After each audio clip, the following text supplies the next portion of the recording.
Alright जी। So hello, नमस्ते, वणक्कम, होला, मरहबा, अस्सलाम वालेकुम, सत श्री अकाल। की हाल चाल guys? This is Shubham Gupta live with you on the platform. तो कैसे हैं आप लोग? तो first of all I really hope that all of you guys are doing great and you are having an amazing time at your places. I really wish you people and your family members the pink of your health.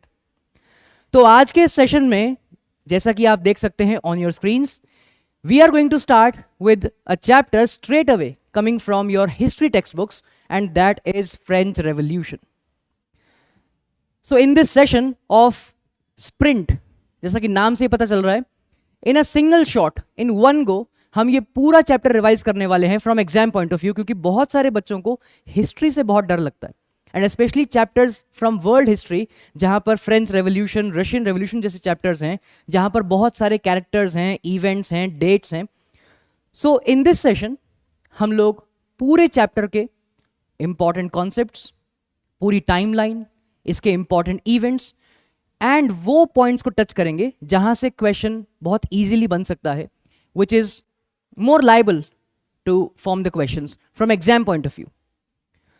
एक छोटा सा अगर मैं आपको overview दूं इस पूरे chapter का, इस पूरे चैप्टर में हम स्टार्ट करेंगे समझना कि फ्रेंच रेवोल्यूशन एक्चुअली में क्यों हुआ, उसके पीछे क्या रीजन था, the political structure, the social structure and the economical structure of France before the French revolution.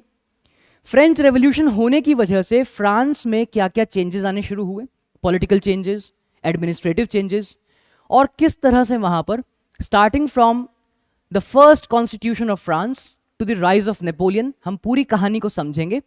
And उसके बाद हम लोग समझेंगे the role of women, the changes in the French society aftermath. ये सब कुछ हम रिवाइज करेंगे, समझेंगे in today's session. So boys and girls, let's begin with the revision of French revolution. तो सबसे पहले इफ यू कैन सी, और आपको पता भी होगा, फ्रेंच रेवोल्यूशन की शुरुआत होती है फ्रॉम 14th ऑफ जुलाई 1789। ये डेट प्लीज याद रखिएगा, ये बहुत इंपॉर्टेंट है। Beginning of French revolution 14th of July 1789। अब इस दिन हुआ क्या था? देखिए, इस दिन in the morning the entire city of Paris, Paris which is the capital of France, the entire city of Paris was actually alarmed. पूरे पेरिस में भगदड़ मची हुई थी। अब ये क्या हो रहा था, ऐसा क्यों हो रहा था? बेसिकली पेरिस में ये अफवाह फैल गई थी, देयर वाज अ र्यूमर कि राजा लोगों को मारना चाहता है, he sent his troops to kill the people. तो लोगों को लगा कि हम भी अपना बचाव करेंगे, हमें भी एक पीपल्स मिलिशिया बनानी चाहिए। तो ऑलमोस्ट 7,000 मेन एंड विमेन, लगभग 7,000 महिलाएं पुरुष इकट्ठा हुए, एक पीपल्स आर्मी बनाई to defend themselves against the troops of the king, against the royal troops. राजा का विरोध करने के लिए पीपल्स मिलिशिया बना दी। And they started attacking government buildings, they started attacking government offices, they started looting the shops. बाजार को लूटने लगे, किस लिए? हथियारों के लिए। In the search of arms and ammunitions they started attacking and looting different offices, buildings, shops, क्योंकि हथियार तो चाहिए राजा का विरोध करने के लिए। So this was going on 14th of July 1789। अब इसको हम फ्रेंच रेवोल्यूशन की बिगिनिंग क्यों मानते हैं? क्योंकि ये एक ऐतिहासिक दिन था। It was a historical day, historical event in the history of entire France. वहां पर एक किला था, द फोर्ट ऑफ बेसील, बेसील का किला। लोगों को यह मालूम चला कि इन द बेसमेंट ऑफ बेसील एक बहुत बड़ा आर्म्स एंड एम्यूनेशंस का एक स्टोर रूम है जिसको लूटा जा सकता है। So people rushed towards the fort of Bastille. लोगों ने रॉयल गार्ड्स को मारा। वहां पर ऑलमोस्ट 7 प्रिजनर्स थे जिनको छोड़ दिया गया, और पूरे किले को लोगों ने तोड़ दिया। The entire fort was actually demolished by the people. और ये demolition of the fort of Bastille, the storming of fort of Bastille is considered to be the official beginning of the French Revolution. France की क्रांति की जो official beginning है वो fort of बेसील को मानते हैं, storming of the fort of Bastille. तो ये प्लीज ध्यान रखिएगा कि ये जो फोर्ट ऑफ बेसील है, इसको जब लोगों ने तोड़ा, यही है official beginning of the French revolution which is on 14th of July 1789। अब सवाल ये उठता है कि इस बेसील के किले से लोगों को क्या नफरत थी? देखो, एक रीजन तो ये भी था, बड़ी ये एक मानवीय प्रकृति है, इट्स अ ह्यूमन नेचर, कि अगर आपको किसी व्यक्ति से नफरत है तो उसकी हर चीज से नफरत होगी। People hated the king, people hated the royal family, people hated the monarch. तो इस किले से भी नफरत थी, because this fort of Bastille was actually a symbol for the despotic powers of the king. राजा की जो असंख्य शक्तियां थी, इननंबरेबल पावर्स थी, अनकंट्रोल्ड पावर्स थी, उनका ये एक जीता जागता उदाहरण था, एग्जाम्पल था, सिंबल था। तो इसको तोड़ना बहुत लाजमी था। तो इस फोर्ट को तोड़ा गया 14th of July 1789। This fortress prison, it was demolished by the people. अब थोड़ा सा इस कहानी में पीछे चलते हैं। Let's go back in history, let's rewind our tapes to understand कि ये कहानी की शुरुआत कहां से होती है, what is the root cause of this problem. ऐसा लोगों के मन में क्यों नफरत थी राजा को लेकर, what was wrong with the political system of France, what was wrong with the king and his administration. थोड़ा सा इसके रूट कॉज को समझते हैं। Let's rewind our tapes, let's dive into the history before the revolution. देखिए 1774 एक बहुत important year है इन फ्रेंच हिस्ट्री। 1774 में Louis 16th became the king of the France. राज सिंहासन पर बिठा दिया गया लुई 16th को, और रानी का नाम था Marie Antoinette. He was married to queen Marie Antoinette. She was an Austrian princess. ये दोनों के साथ प्रॉब्लम ये थी कि they were never interested in what was happening in France. राजा को कोई इंटरेस्ट नहीं था in his empire, in his economy. He was totally engrossed in the luxurious life inside his palace. His ministers were corrupt, brazenly corrupt. कोई interest नहीं था कि लोगों की क्या प्रॉब्लम्स हैं, what are their grievances, their problems. दिन भर दो ही काम करता था, या तो पीता था या नर्तकियों के नृत्य देखता था, है ना। तो ये लुई 16th के बारे में एक ही लाइन याद आती है मुझे कि दिन ढल गया तो रात गुजरने की आस में, दिन ढल गया तो रात गुजरने की आस में सूरज नदी में डूब गया और लुई 16th गिलास में। That was the situation for Louis 16th। ये and his wife princess Marie Antoinette, queen Marie Antoinette, इसको भी कोई इंटरेस्ट नहीं था। She was always surrounded with flatterers. जो चापलूस टाइप के लोग थे वो मैडम को घेर के रखते थे, मैडम आप ऐसे, मैडम आप वैसे। Indirectly we can say Louis XVI was under the thumb of Mary Antony. Indirectly, we can say the entire court was under the thumb of Mary Antony. That's why the entire administration was a failure. It was a corrupt administration. His policies were corrupt. He is a classical example of failed administration, failed monarchy. है ना। अगर कोई नाव दो अंधों के भरोसे है तो वो डूबेगी। महाभारत में कौरव क्यों हारे? दो अंधों के भरोसे थे, धृतराष्ट्र और गांधारी। यहां पर लुई 16th, मैरी एंटनी, दो अंधे। तो दो अंधों के भरोसे चलेंगे तो नाव डूबना बहुत लाजमी है। बेसिकली जो भी फ्रांस की रॉयल ट्रेजरी थी, जो शाही कोष था, सारा पैसा was going in the drain. पैसा व्यर्थ ही बहाया जा रहा था। ये बहुत बड़ी प्रॉब्लम थी। अब क्योंकि रॉयल कोर्ट को मेंटेन करना है, इतनी बड़ी आर्मी मेंटेन करनी है, this entire system had to be maintained, तो उसके लिए पैसा चाहिए। पैसा बहाए जा रहे थे। इवन ऐसी चीजों में पैसा बहाया जहां पे जरूरत नहीं थी, like the war of independence of America. जो अमेरिकन वॉर ऑफ इंडिपेंडेंस था, जहां पर 13 American colonies were fighting for their independence against Britain. America ने नहीं कहा था हमारी हेल्प करो, लेकिन इन्होंने अपनी आर्मी को भेज दिया and he provided with the financial resources to America कि हम तुम्हें आजादी दिलवाएंगे। क्यों? The only motive was to fight against their common enemy Britain. Britain was their common enemy.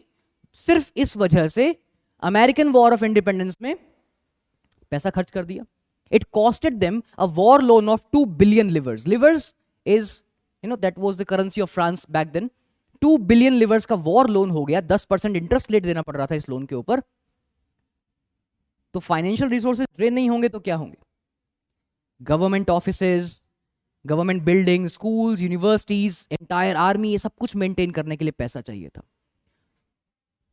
पैसा था नहीं। सो देन दे डिसाइडेड कि अब पैसे का एक ही तरीका है to increase the taxes. Taxes बढ़ा देते हैं ताकि कुछ पैसा आना शुरू हो जाए, और ये बड़ी प्रॉब्लम थी। क्यों? समझिएगा।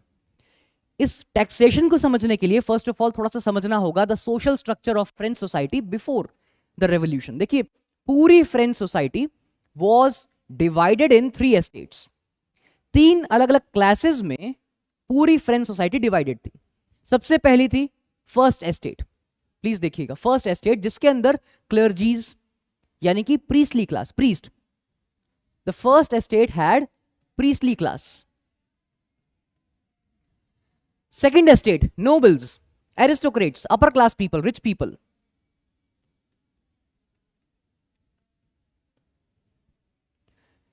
कमाल की बात यह है कि ये दोनों क्लासेस को, first estate and second estate, they were exempted from paying any tax. इनको कोई टैक्स ही पे नहीं करना था। Only and only the members of third estate, they were burdened with taxes. Third estate में 2 पार्ट्स थे। पहला, थोड़ा पैसे वाले लोग, businessman, merchants, lawyers, professors, teachers, कुछ पढ़े लिखे पैसे वाले लोग, मिडिल क्लास लोग। और इसमें दूसरी कैटेगरी थी poor people, farmers, labourers, workers, artisans, beggars, ये सब। जिनके पास पैसा है उनको कोई टैक्स नहीं देना, और जिनके पास कुछ नहीं उनको टैक्स देना है। 90% of the French population it comprised of farmers, लेकिन 60% of the property in France was owned by first estate. It was owned by second estate. 60% of the property in France. तो ये जो दोनों एस्टेट्स हैं, they were exempted from paying any tax, कि कोई tax नहीं देना है। फ्यूडल प्रिविलेजेस, स्पेशल राइट्स दिए गए। ऐसा नहीं लगता है जिसकी लाठी उसकी भैंस, जिसके पास शक्ति है, पावर जिसके पास है, सोसाइटी पर, इकोनॉमी पर कंट्रोल उसका है, पॉलिटिक्स पर कंट्रोल उसका है। और जिनके पास कुछ नहीं था वो टैक्स दे रहे थे। They were burdened with the taxes, they had financial burdens. पूरे फ्रांस का टैक्स वो दे रहे हैं। ये जो फार्मर्स थे, they had to provide some services to the landlords, to the feudal lords. और टैक्सेस देखिएगा 2 तरह के थे, direct taxes and indirect taxes. Direct taxes जैसे कि tithe. Tithe was a tax which was paid by the farmers to the church. ये ध्यान रखिएगा please, it was a tax which was paid by the farmers to the church. Similarly, एक और direct tax था, tail. It was a tax given by the members of third estate to the government. It was given to the government directly. ये direct taxes थे, tithe, tail. There were some indirect taxes. Indirect, ऐसे taxes which were paid on some commodities, कुछ सामान पर देना पड़ता था। जैसे आज हम अगर कंटेम्प्रेरी इंडिया की बात करें तो बहुत सारे इनडायरेक्ट टैक्स पहले हम दिया करते थे, अभी तो वी हैव गॉट जीएसटी। पहले हम इनडायरेक्ट टैक्सेस देते थे, खाने पर टैक्स दे रहे हैं, कोई सामान खरीदा उस पर टैक्स दे रहे हो, indirect tax. Income tax is an example of direct tax. वो सीधा आपकी इनकम पर लग रहा है, जो आपका प्रोड्यूस है, जो आपकी इनकम है उस पर लग रहा है वो टैक्स, वो डायरेक्ट टैक्स है। इनडायरेक्ट टैक्स, लोग नमक खरीद रहे थे, टोबैको खरीद रहे थे, वाइन खरीद रहे थे, उस पर टैक्स लग रहा था। तो ये जो सारा फाइनेंशियल एक्टिविटीज का बर्डन है, it was on the members of third estate. Social structure was corrupt, taxation policy was corrupt, politics was corrupt. तो देश में रेवोल्यूशन नहीं होगा तो क्या होगा? And that's where we land to a concept of subsistence crisis.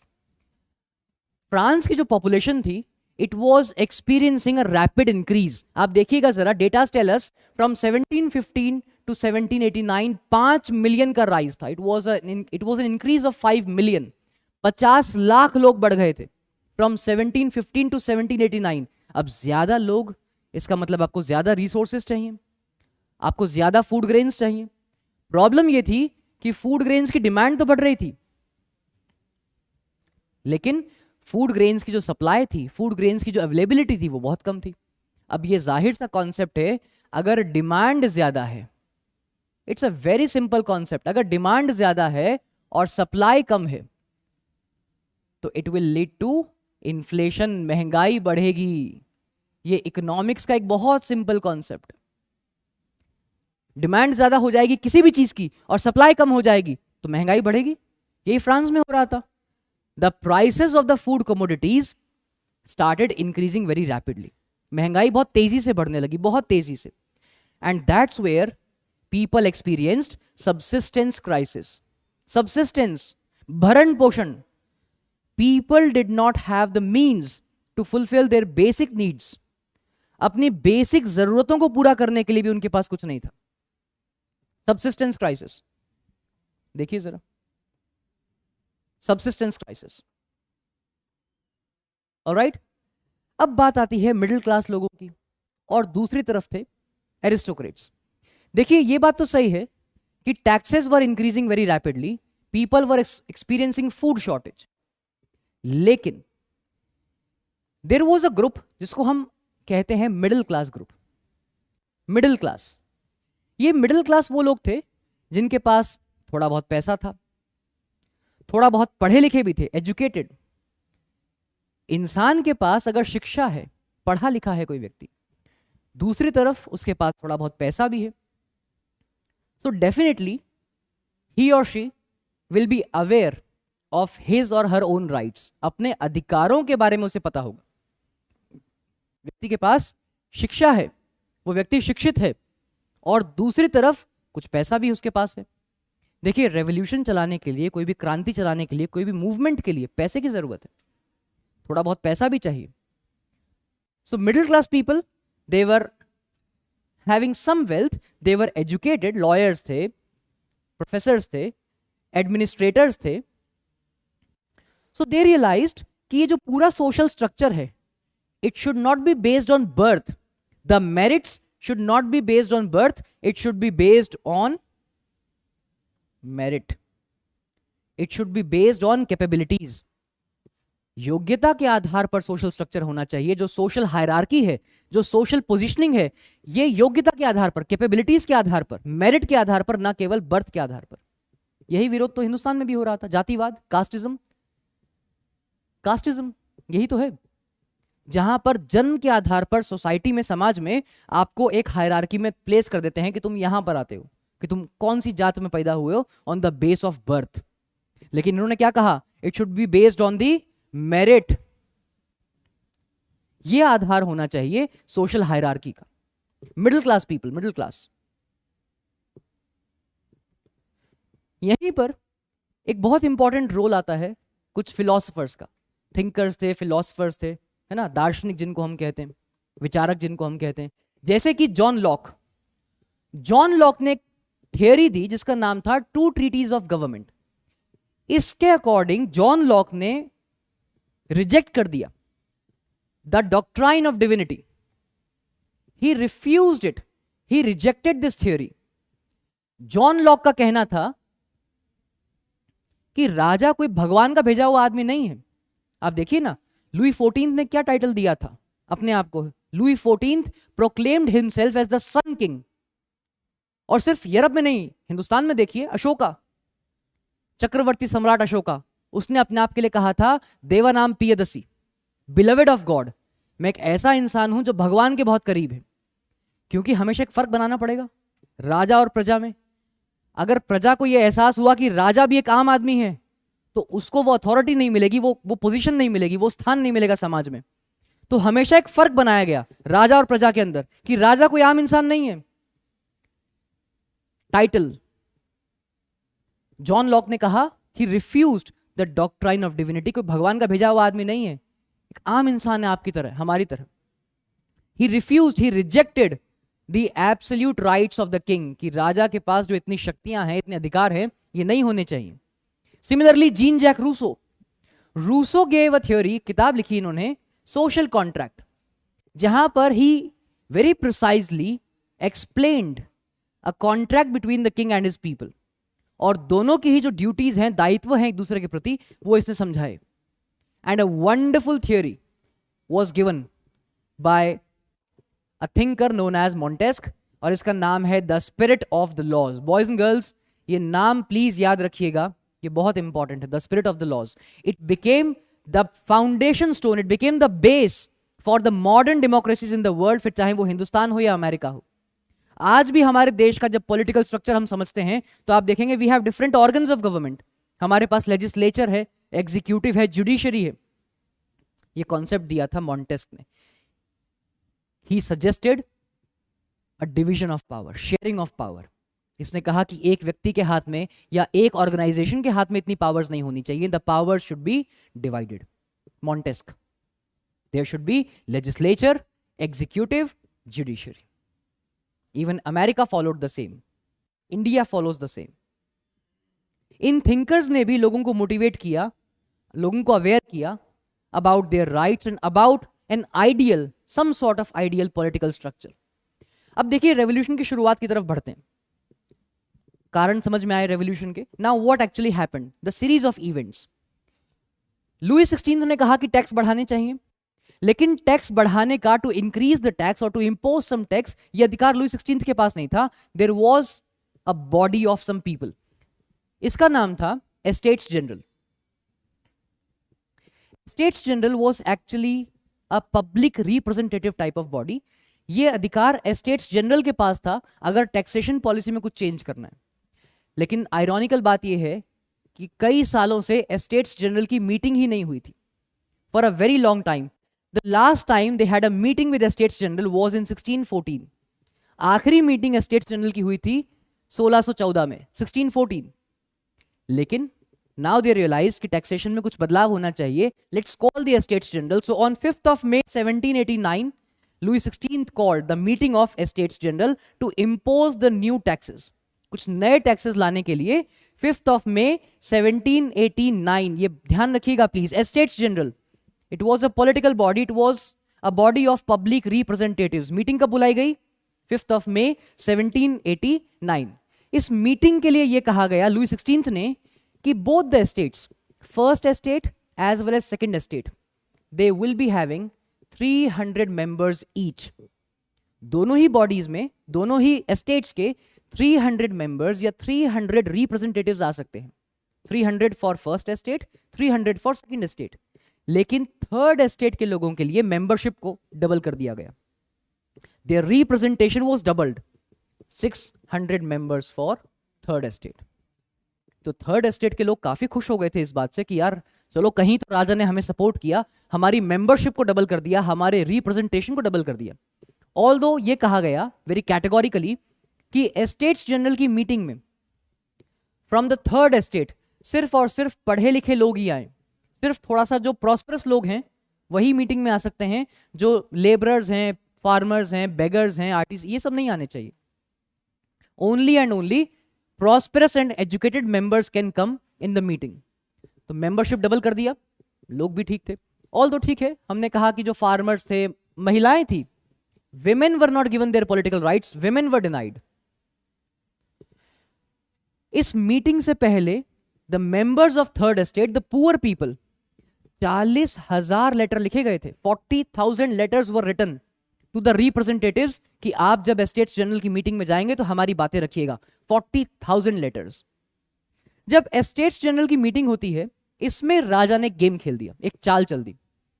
Louis 16 ने कहा कि जो भी डिसीजंस लिए जाएंगे, the decisions will be taken by a voting system.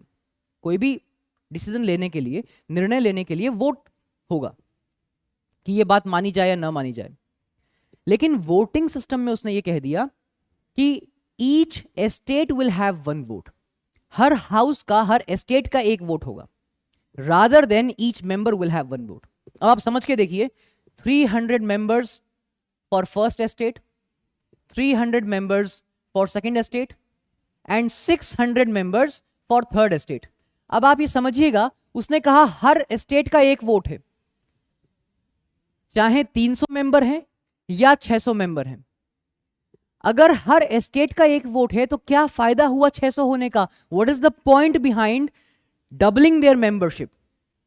There membership was doubled, their representation was doubled. फायदा क्या हुआ अगर हर एस्टेट का एक ही वोट काउंट होगा? तो ये गेम खेला लुई 16 ने. He said each estate will have one vote. लोगों ने कहा कि voting system should be based on members, each member should have one vote. और यहीं से कॉन्फ्लिक्ट शुरू हो गया between the king and the members of third estate. लोगों ने कहा बेवकूफ बना रहे हो, टैक्स हम दे रहे हैं, परेशान हम हैं, ये मीटिंग हमारी वजह से हो रही है और तुम हम ही से गेम खेल रहे हो. अल्टीमेटली राजा ने रिजेक्ट कर दिया प्रपोजल कि नहीं, अगर मीटिंग में बैठना है तो मेरी बात माननी पड़ेगी, each estate will have one vote. लोगों ने कहा नहीं बैठेंगे।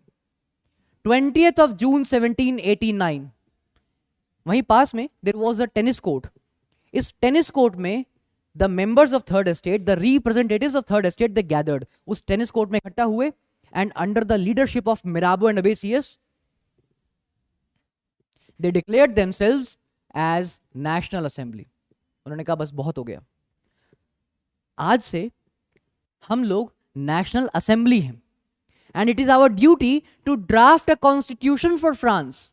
फ्रांस के लिए संविधान बनाएंगे and we will limit the powers of the king. अगर एग्जाम में आपसे पूछा जाता है what was the objective behind the constitution of France, this was the objective. देखिए, लोगों के मन में अभी भी ये तो है कि राजा तो होना चाहिए। लोगों को पता था कि राजा तो चाहिए यार, फिल्म बनाओगे तो हीरो तो चाहिए ना। ये एक बेसिक मेंटालिटी है कि अगर फिल्म बनेगी तो हीरो चाहिए। तो यहां पर हीरो कौन? राजा। तो पीपल रियलाइज कि राजा तो होगा, मोनार्क विल बी देयर, लेकिन we want to limit his powers. उसकी शक्तियों पर, उसकी पावर्स पे लगाम लगाना चाहते हैं। This was the objective behind the constitution of France. Objective national assembly. Leaders कौन थे? Mirabeau and Abbe Sieyes. और कमाल की बात यह है कि दोनों ही थर्ड एस्टेट के मेंबर्स नहीं थे। Even then they were supporting the third estate. Film ने देखी लगान, तो उसमें क्या था? गांव वालों की हेल्प कौन कर रही थी? That lady Elizabeth. तो वो अंग्रेज थी, she was in English, but she was helping the villagers to learn the game of cricket, क्योंकि मालूम था कि जो हो रहा है वो गलत हो रहा है ना। कुछ लोग सेंसिटिव होते हैं, she was a sensitive English. तो यहां पर भी ऐसा ही था। मिराबो, अबेसियस दोनों ही थर्ड एस्टेट के मेंबर्स नहीं थे। Even then they were providing the leadership to the members of third estate to form something called as national assembly. समझ रहे? तो अल्टीमेटली जब राजा को पता लगा कि इतनी हिम्मत हो गई कि तुम हमारे राज में सब करोगे, नेशनल असेंबली बना दी हमसे बिना पूछे, तो ultimately now it was on the king. He sent his troops in the city of Paris. He asked them to march in the streets of Paris, कि भैया जाओ पेरिस के अंदर, घूमो गली गली, लगा दो कर्फ्यू। लोगों में इतनी हिम्मत नहीं होनी चाहिए कि हमारा ही विरोध कर दें। और यहीं से शुरुआत होती है फ्रेंच रेवोल्यूशन की। पीपल गॉट दिस र्यूमर कि राजा ने आर्मी भेज दी हमें मारने के लिए। And then 14th of July 1789 storming of the fort of Bastille. जहां से शुरू किया था वहीं पहुंच गए हैं। द कंप्लीट सर्कल कि ये रेवोल्यूशन की शुरुआत क्यों हुई थी। The entire series of events of French revolution. Boys and girls, 14th of July 1789। और जैसे ये हुआ, जैसे ही फ्रेंच रेवोल्यूशन की शुरुआत हुई, लोगों ने बेसील के किले को तोड़ दिया। अब राजा घबरा गए, नहीं भैया गलती हो गई, नहीं नहीं अब नहीं करेंगे। He immediately recognized national assembly. He accepted the idea of division of power. Division 4th of August 1789 एक मीटिंग होती है नेशनल असेंबली की। पूरी रात मीटिंग चलती है ऑलमोस्ट। और इस मीटिंग में अ डिक्री वॉज पास्ड, एक लॉ पास किया गया जिसमें feudal system was abolished. France के इतिहास में पहली बार सामंतवाद को खत्म करने का प्रयास हुआ। Feudal system was abolished 4th of August 1789। And the members of first estate, the members of second estate, they were asked, they were actually forced to give up their privileges कि तुम्हें जो भी स्पेशल राइट्स मिले हैं अब नहीं मिलेंगे। देख रहे हो रेवोल्यूशन कैसे बदल रहा है। The social structure of France, the political structure of France, the economy of France. Polity में बदलाव आया तो इकोनॉमी में बदलाव आया, और इकोनॉमी में बदलाव आया तो सोसाइटी में बदलाव आया। French revolution. अब यहां से शुरुआत होती है एक नए फ्रांस की, जिसको हम कहते हैं न्यू रिजीम। एक वर्ड अक्सर यूज किया जाता है, प्लीज ध्यान रखिएगा, न्यू रिजीम।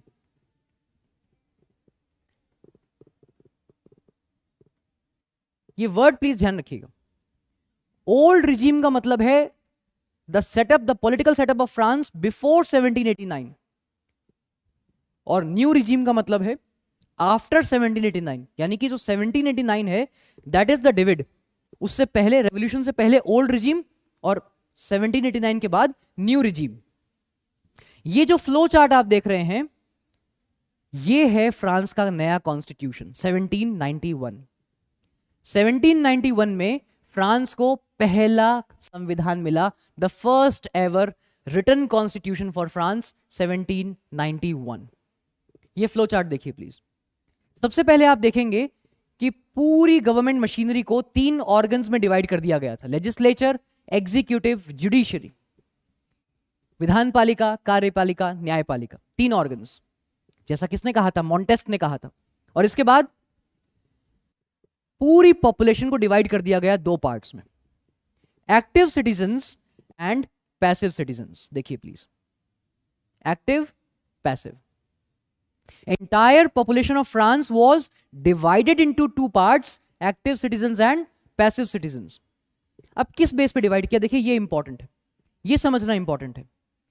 एक्टिव सिटीजन्स का मतलब वो लोग, 3 कंडीशंस थी, देखिएगा प्लीज, देयर वर 3 कंडीशंस। पहली कंडीशन, ऑल द मेन, पुरुष। दूसरी condition, age of 25 and above, 25 साल या उससे ऊपर।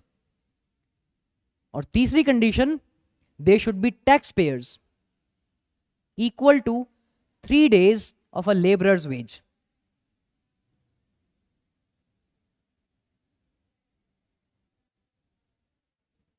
ये 3 कंडीशंस, अगर ये 3 कंडीशंस पूरी करते हैं so the person will be considered as active citizen of France. और एक्टिव सिटीजन का मतलब है उन्हें वोट देने का अधिकार मिलेगा, they were entitled to vote, vote देने का अधिकार। बाकी जितने भी लोग थे जो इस कैटेगरी में नहीं आते हैं, they all were considered as passive citizens, no voting rights. और कमाल की बात तो यह है कि फ्रांस की पॉपुलेशन वाज ऑलमोस्ट 28 मिलियन। इस 28 मिलियन में से almost 4 million, only 4 million people qualified to be active citizens, बाकी सब passive citizens, all the women, all the women. क्योंकि महिलाओं को तो रखा ही नहीं एक्टिव सिटीजन में, ये मान लिया गया that women do not have, they should not be given their political rights. Women are not supposed to be politically active. No voting rights. ये जो एक्टिव सिटीजन हैं, they will elect electors, लगभग 50,000 लोग, and these electors will elect the members of National Assembly, the members of their parliament, around 745 members. Executive में रखा गया king and his ministers. King and his ministers, they were the part of executive, but now the France was constitutional monarch. अब France constitutional monarch था, constitutional. पहले आप देखेंगे 1789 से पहले फ्रांस वाज एब्सोल्यूट मोनार्क, राजा की जो पावर्स थी there was no limit on that, but now the king and his ministers they were under the control of the constitution which was formed by legislature. हाँ, ये बात सच है कि राजा को कुछ वीटो पावर्स दी गई थी, some veto powers were given to the king, to the राजा, जैसे कि international treaties and agreements, war and peace, यहां सब राजा अपना वीटो पावर्स यूज कर सकता था, but apart from that he has to abide by the constitution like the people. जैसे लोगों के लिए, आम जनता के लिए संविधान है, उसी हिसाब से राजा को भी करना होगा।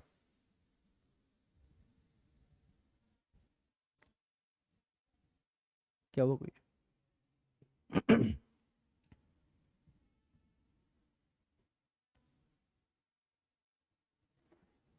सेव नहीं हुआ क्या? हीट हो रहा है?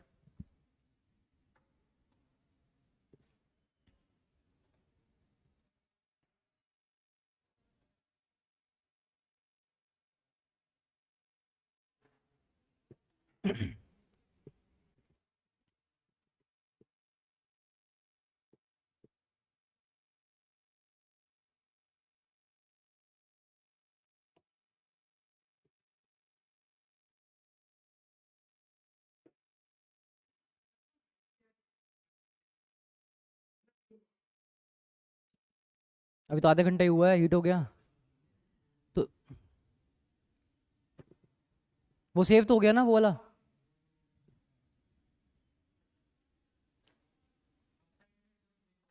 अच्छा अच्छा अच्छा, कोई बात नहीं।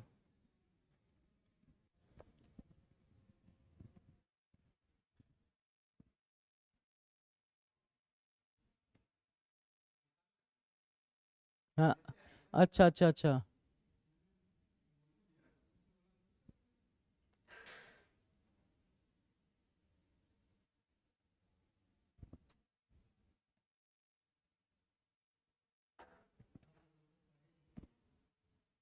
हाँ बेटा।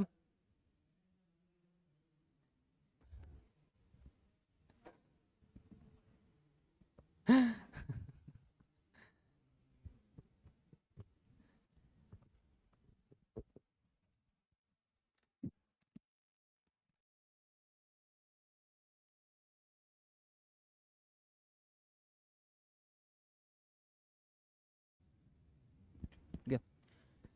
तो France became a constitutional monarch, यानी कि अब राजा, his ministers, they were all answerable to the legislature, जो भी काम करेंगे एज पर द कॉन्स्टिट्यूशन।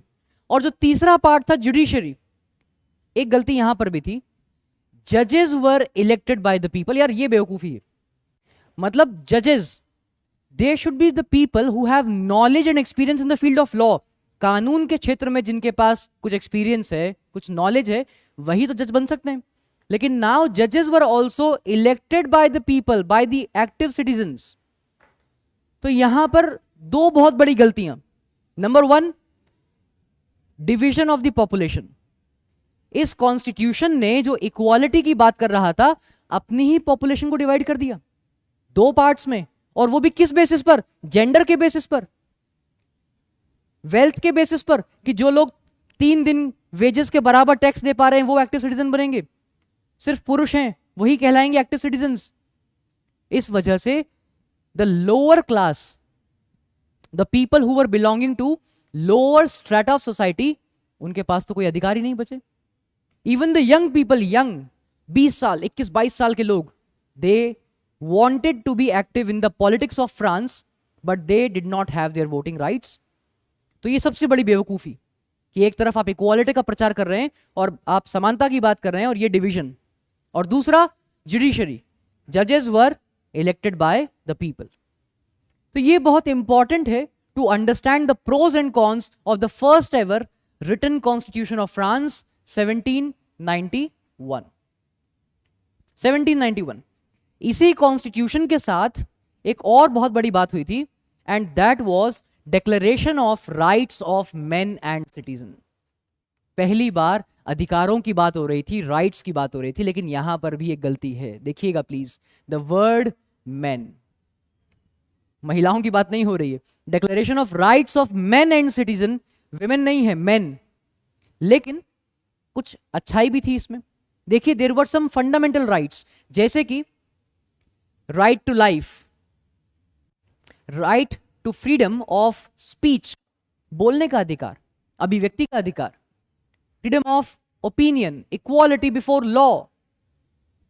इन सभी राइट्स को कहा गया कि ये फंडामेंटल राइट्स हैं, बेसिक राइट्स हैं, and these are natural and inalienable. ये जो राइट्स हैं, they are natural and inalienable. ये राइट्स कोई आपसे ले नहीं सकता है, ये अधिकार कोई छीन नहीं सकता है। ये संविधान ने आपको दिए हैं by birth, by birth. It is the duty of the government, it is the duty of the state to protect these rights of the citizens. आप देख रहे हैं एक बदलाव आ रहा है। पहले लोग प्रजा थे, अभी लोग सिटीजन्स बन रहे हैं, ये फर्क है। पहले लोग एक लायबिलिटी थी, अब एक असेट बन रहे हैं। French revolution and French constitution 1791। कहानी थोड़ी सी और आगे बढ़ी, लोगों को संविधान भी मिल गया, लेकिन लुई 16 इसको अभी ये डाइजेस्ट नहीं हो पा रहा था, ये कहानी हजम नहीं हो रही थी कि यार रातों रात मेरी शक्तियां छिन गई, रातों रात पूरे फ्रांस का जो पॉलिटिकल स्ट्रक्चर था वो चेंज कर दिया। हजारों सालों से जिस राजतंत्र ने, जिस शाही परिवार ने, जिस राज परिवार ने फ्रांस पर राज किया, हुकूमत की, रातों रात उसे कह दिया कि आज से तुम एक कॉन्स्टिट्यूशनल मोनार्क हो, संवैधानिक राजतंत्र, यानी कि आज से हुक्का पानी बंद, आज से जो संविधान में लिखा है वो करोगे और वैसे ही करोगे। ये बहुत बड़ा इशू था। कैसे हजम हो कि रातों रात सत्ता हाथ से चली गई। Louis 16th, he entered into a secret negotiation with Prussia. Prussia के साथ चुपचाप चोरी छिपे बातचीत में इन्वॉल्व हो गया। He was asking for help कि भैया मेरी मदद करो। Prussia and Austria decided to help Louis 16th। क्यों? देखिए, ऑस्ट्रिया का तो हेल्प करना जायज था, because the queen Marie Antoinette, अगर आपको याद हो जब मैंने कहा था Marie Antoinette, she was an Austrian princess, तो ऑस्ट्रिया तो लुई 16th का ससुराल था, तो हेल्प करना तो लाजमी था। और प्रशिया ने क्यों हेल्प की? क्योंकि प्रशिया को भी डर लग रहा था कि अगर फ्रांस के लोग रेवोल्यूशन कर सकते हैं और रातों रात पूरा तख्ता पलट कर सकते हैं, राजा को पदोन्नत कर सकते हैं, तो ऐसा ना हो कि फ्यूचर में जाकर फ्रांस से इंस्पायर होकर हमारे लोग भी ऐसा कर दें। So let's teach a lesson once and for all. एक बार ऐसे एग्जाम्पल सेट करते हैं और लोगों के दिमाग में बैठा देते हैं कि राजा राजा ही रहेगा। So Prussia and Austria decided to help Louis 16th। लेकिन जैसे ही ये बात नेशनल असेंबली को पता चली, in April 1792 they declared war against Prussia and Austria. यार ये भी बेवकूफी थी, वॉर डिक्लेयर कर दिया। तुम अभी पैदा हुए हो यार, 1789 you experienced a revolution, 1791 you got your first written constitution, your economy is in the baby stage, और तुमने वॉर डिक्लेयर कर दिया, और वो भी किसके against? The old bosses of Europe, Prussia and Austria. ये देखो ऑस्ट्रिया, ये है ऑस्ट्रिया का एम्पायर, ये है प्रशिया। इतने बड़े एम्पायर्स के अगेंस्ट तुमने वॉर डिक्लेयर कर दिया। War, they declared war against Austria and Prussia. अब आर्मी तो थी नहीं, ना पैसा था ना आर्मी थी। अब लोगों से कहा कि भैया आर्मी ज्वाइन करो, वॉर डिक्लेयर कर दिया है हमने। लेकिन जहां देश की बात थी, जहां राष्ट्र की बात थी, एम्पायर की बात थी, thousands of volunteers joined there army, thousands of volunteers they joined there army. इसी वक्त फ्रांस का नेशनल एंथम भी लिखा गया था। Now that's a very important point. Marseillaise, it was written by a French poet Rouget. आगे चलकर यही फ्रांस का नेशनल एंथम बन जाता है, national anthem of France. It was written by a French poet Rouget, ये ध्यान रखिएगा। अपार्ट फ्रॉम दिस, अब क्योंकि बहुत रिसेंटली फ्रांस में बदलाव आए थे, because of this war economic losses और बढ़ गए थे। Rather than an improvement in economy, losses बढ़ गए थे, प्रॉब्लम्स बढ़ गई थी, हार्डशिप्स बढ़ गई थी, डिफिकल्टीज बढ़ गई थी बिकॉज ऑफ दिस वॉर। ये वॉर का डिसीजन बहुत गलत था। नेशनल असेंबली बहुत ठीक जा रही थी, एक दो गलतियां हुई थी in the making of the constitution, लेकिन they were heading towards the right direction. Politics का नाम ही बेटरमेंट है, एक दिन में बदलाव नहीं आ सकता है। दे वर गोइंग गुड। लेकिन declaring war against Austria and Prussia, it was a blunder committed by them. ये सबसे बड़ी बेवकूफी थी यार, ये नहीं करनी चाहिए थी। इकोनॉमिक सिचुएशन थी रिकवर होने की बजाय, now they were experiencing a worse time, वो और खराब होती गई because of this. Now in the absence of men, अब वॉर में लड़ने के लिए गए पुरुष, in the absence of husbands, fathers, brothers, son, महिलाओं ने कहा कि हम संभालेंगे, आप वॉर में जाइए, लड़िए, समाज को हम संभालेंगे, परिवार को हम संभालेंगे, रोटी हम कमाएंगे। Women, in the absence of main, when they were fighting in the war, when they were busy in the battlefield, women decided to earn livelihood for their families, to take care of their families. Women, महिलाएं।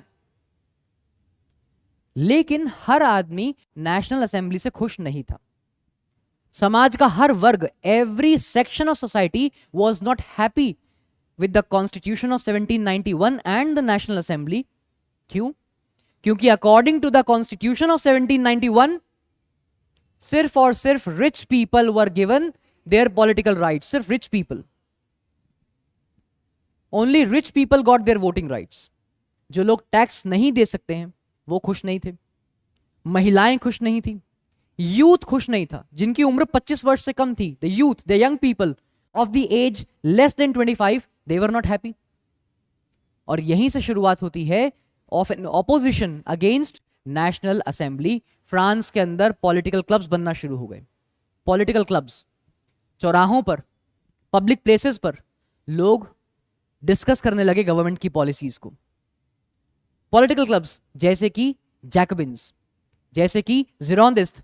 एक बहुत ही famous political club था जैकबिन्स। देखिए Jacobins क्यों? They used to had their meetings in the church of Saint Jacob, in the convent of Saint Jacob in Paris. इनकी meetings होती थी, तो इस क्लब का नाम पड़ा Jacobin club. Similarly there was one more political club that was Girondist, because the members of that club they hailed from a village Gironde. Gironde नाम के गांव के वो लोग थे, उन्होंने वो क्लब बनाया था, तो उसका नाम रखा गया जिरोंदिस्ट। Jacobin was a very popular club amongst the masses, और इनकी खास बात ये थी, they were very fiery orators. ये बोलने में एक्सपर्ट थे sir, expert. Jacobins were great orators, और ज्यादातर इस जैकबिन क्लब में वही लोग थे who belonged to less prosperous sections of society, less prosperous. Small shopkeepers, watch makers, pastry cooks, printers, ये सब लोग थे इसमें। These were the members of Jacobin club, और इनके लीडर का नाम था मैक्समिलियन रॉबेस्पियर। अब इस नाम को तो खैर कौन नहीं जानता है, a very popular name in the history of France, Maximilien Robespierre. इस आदमी की बात करेंगे कुछ after few moments. Jacobin club का एक ड्रेस कोड था, एक पर्टिकुलर ड्रेस कोड था। The members of Jacobin club they used to wear long या full length trousers, striped trousers. ये फुल लेंथ ट्राउजर पहनते थे और उसके ऊपर स्ट्राइप्स बनी होती थी, पट्टियां बनी होती थी। ये लाल रंग की टोपी पहनते थे, red cap. They used to wear red cap, और इन्हें कहा गया सैनकिलॉटी। सैनकिलॉटी शब्द का मतलब है those without knee breaches, without knee breaches. Knee breaches का मतलब आम भाषा में जिसको हम कहते हैं 3/4 या कैपरीज या पैडल पुशर्स, जो भी कहते हैं, यानी कि घुटनों तक की पैंट नहीं पहनते थे, पूरी लेंथ की फुल ट्राउजर्स पहनते थे, स्ट्राइप्ड ट्राउजर्स, लाल रंग की टोपी पहनते थे, रेड कैप। तो इन्हें कहा गया सैनकिलॉटी। जैकबिन्स, लीडर का नाम क्या था? Maximilian Robespierre. जैकबिन्स ने देवर ग्रेट ओरेटर्स, बोलने में एक्सपर्ट थे। इन द पब्लिक स्पीचेस लोग तो परेशान थे ही, क्योंकि बिकॉज ऑफ द वॉर, एक तरफ वॉर चल रहा था, because of that war people were experiencing economic hardships, they were struggling every day in their lives. खाने को नहीं मिल रहा था लोगों को। देखिए राष्ट्रवाद की भावना बहुत लेट आएगी। ये राष्ट्रवाद की भावना सिर्फ तब पनप सकती है जब लोगों की बेसिक रिक्वायरमेंट्स पूरी हो जाएं। अगर लोगों की बेसिक जरूरतें ही पूरी नहीं है, जिसको हम कहते हैं रोटी कपड़ा और मकान, फूड क्लोथिंग एंड शेल्टर, अगर बेसिक नीड्स पूरी नहीं है तो राष्ट्रवाद की भावना कहां से आ जाएगी? राष्ट्रवाद, लोगों की बेसिक नीड्स पूरी नहीं हो रही थी, महंगाई बढ़ रही थी, वॉर चल रहा था। So ultimately 1792 of course people were experiencing shortage of food, जिसकी वजह से महंगाई बढ़ गई। And ultimately 10th of August 1792 people gathered in front of the Palace of Tuileries. Palace of Tuileries के बाहर लोग इकट्ठा हो गए और नारेबाजी करने लगे। Give us bread, give us butter, give us work, give us wages. नारेबाजी होने लगी, स्पेशली विमेन, महिलाओं ने घेर लिया पूरा राजमहल, विमेन। और रॉयल फैमिली वॉज इम्प्रिजन्ड, राजा को निकाला बाहर और जेल में। रॉयल फैमिली वॉज इम्प्रिजन्ड, देख रहे हो? मतलब डिक्लाइन देखो in the position of the king. एक राजा who was the absolute monarch 1774, 1791 he became constitutional monarch, और 1792 इम्प्रिजन्ड, जेल में डाल दिया निकाल कर कि तुम इस लायक ही नहीं हो कि तुम राजगद्दी पर बैठो, हम भूखे मर रहे हैं, तुम सिंहासन पर बैठे हो, अंगूर खा रहे हो, you are living a luxurious life and we are suffering of these hardships. बच्चे भूखे मर रहे हैं हमारे, they are dying of hunger, they are malnourished, हमें काम नहीं मिल रहा है। So you don't have a right to live a luxurious life, imprisoned. और अल्टीमेटली जैकबिन्स ने लीड किया एंड दे डिसाइडेड कि all men without any discrimination on the basis of wealth, आप टैक्स दे सकते हैं या नहीं दे सकते हैं, ऑल मेन, अभी भी मेन है, महिलाओं को तो अभी नहीं दिया, ऑल मेन। लेकिन अब सोचिए ना ऐसा क्यों हुआ? Jacobins were the members of less prosperous sections of society, वो ज्यादातर वो लोग थे जो थोड़ा सा निचले वर्ग से आते थे, तो पैसों का बैरियर तो तोड़ना ही था, तोड़ दिया। लेकिन जैकबिन्स भी यही मानते थे कि महिलाओं को वोटिंग राइट्स की जरूरत नहीं है, पॉलिटिकल राइट्स की जरूरत नहीं है, राजनीतिक अधिकारों की जरूरत नहीं है। All the men of age 21 years and above, इनको क्या दिया गया? Right to vote. And they formed new government जिसका नाम रखा national convention, the rise of convention. पहले नेशनल असेंबली था, now it became national convention under the leadership of Jacobins, National Convention. And ultimately 21st of September 1792 monarchy was abolished, राजतंत्र खत्म किया गया, and France was declared as republic, France को बना दिया गया गणतंत्र। कि आज से, अभी से फ्रांस एक रिपब्लिक है, गणतंत्र है। The head of the country, the head of the state will be elected by the people, कोई राजा नहीं होगा। रिपब्लिक 21st of September 1792, ये बहुत इंपॉर्टेंट डेट है, मार्क कर लीजिए, एग्जाम में पूछ लेते हैं कि when France was finally declared as a republic, 21 सितंबर 1792, इंपॉर्टेंट है। लुई 16, मैरी एंटनी, इनका क्या हुआ? दोनों को मार दिया गया। 21 जनवरी 1793 लुई 16 was publicly killed, लोगों के बीच में मारा सर, चौराहे पर मारा। And the same fate was met by Marie Antoinette, इसका भी यही हाल किया। At a place known as place de la Concorde, Louis 16 को मारा गया था, पब्लिकली मारा। मैंने कहा ना, राजा का आप ग्राफ देखो, कहां वो 1774 में फ्रांस के राज सिंहासन पर बैठा लाइक एन एब्सोल्यूट मोनार्क, और लोगों ने पब्लिकली मारा इसको चौराहे पर। He was imprisoned, the queen was imprisoned, और इनको पता था कि हम मरेंगे, जैकबिन्स छोड़ेंगे नहीं हमको, लोग छोड़ेंगे नहीं। तो एक रात को इन्होंने भागने की कोशिश की थी। They tried to run away, भेष वेश बदल लिया, कपड़ा वपड़ा चेंज कर लिया। The king was dressed as a peasant, as an ordinary farmer, and queen was dressed as an ordinary woman, और भागने की कोशिश की। तो गांव क्रॉस कर रहे थे, तो कुछ गांव वाले बैठे थे, हाथ ताप रहे थे बैठकर कोने में, और देखा कि यार ये कौन दो लोग जा रहे हैं रात में। तो उनको लगा कि कोई हमारे खेत में घुसने की कोशिश कर रहा है, बोले आओ देखें। वो गए और पकड़ा। राजा ने वही गलती कर दी जो गंगा जल में सुंदर यादव ने की थी। इन द मूवी गंगा जल, सुंदर यादव ने क्या किया था? वो बुर्का पहन लेता है और नीचे जूता पहनता है आदमी का, वो अजय देवगन पकड़ लेता है कि यही है सुंदर यादव। गांव वालों ने पकड़ लिया कि अरे राजा रानी है, पकड़ लाए कि चलो, your family is in trouble and you are trying to run away. तो तुम्हारा परिवार मुसीबत में है, तुम भागने की कोशिश कर रहे हो।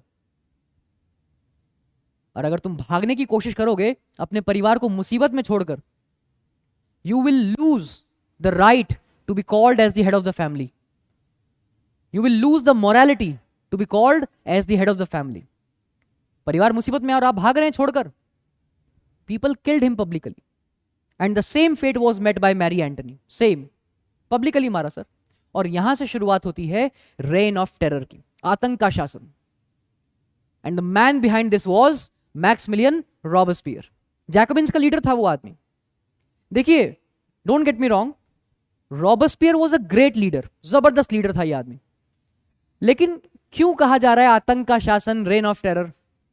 बहुत लोगों के दिमाग में रॉबस्पियर को लेकर एक नेगेटिव इमेज बन जाती है। ऐसा भी है, उसने गलत भी किया, जैसे हिटलर ने किया था, लोगों को बहुत मारा उस आदमी ने, बहुत कत्लेआम मचाया। रॉबस्पियर ने भी ऐसा कुछ किया क्योंकि उसके दिमाग में अपनी फिलॉसफीज थी, अपना काम करने का तरीका था, वो अपने आप में एब्सोल्यूट बनना चाहता था, वो ठीक है। लेकिन रॉबस्पियर के अंदर कुछ अच्छाइयां भी थी। देखो, 1793 से 1794, फ्रॉम 1793 टू 1794, लगभग 10 महीने का शासनकाल था, पीरियड था of his rain, of his rule. Problem Robespierre के साथ ये थी कि ये विरोध बर्दाश्त नहीं कर पाता था। He was not a very tolerant man. जिसने भी इसका विरोध किया, इससे सवाल पूछा, anyone who questioned his decision, his policies, his authority, ये मारता था कि बेटा हमसे बहस नहीं करोगे। Robespierre, anyone he followed a policy of severe control and punishment. हर वो आदमी जिसने इसका विरोध किया, इसने कहा कि ये आदमी मेरा नहीं, देश का विरोध कर रहा है, ही और she is an enemy of Republic, मारो इसको। So people were killed by him, people were killed by him. उनको अरेस्ट करवाता था, इम्प्रिजन्ड, मारता था सीधा। और कमाल की बात तो ये देखिए, ही never exempted his own party man, अपनी ही पार्टी के लोगों को नहीं छोड़ा इस आदमी ने, उन्हें भी मारा, बोल मारो मारो इसको भी मारो। He never exempted his own party members, उन्हें भी मारा।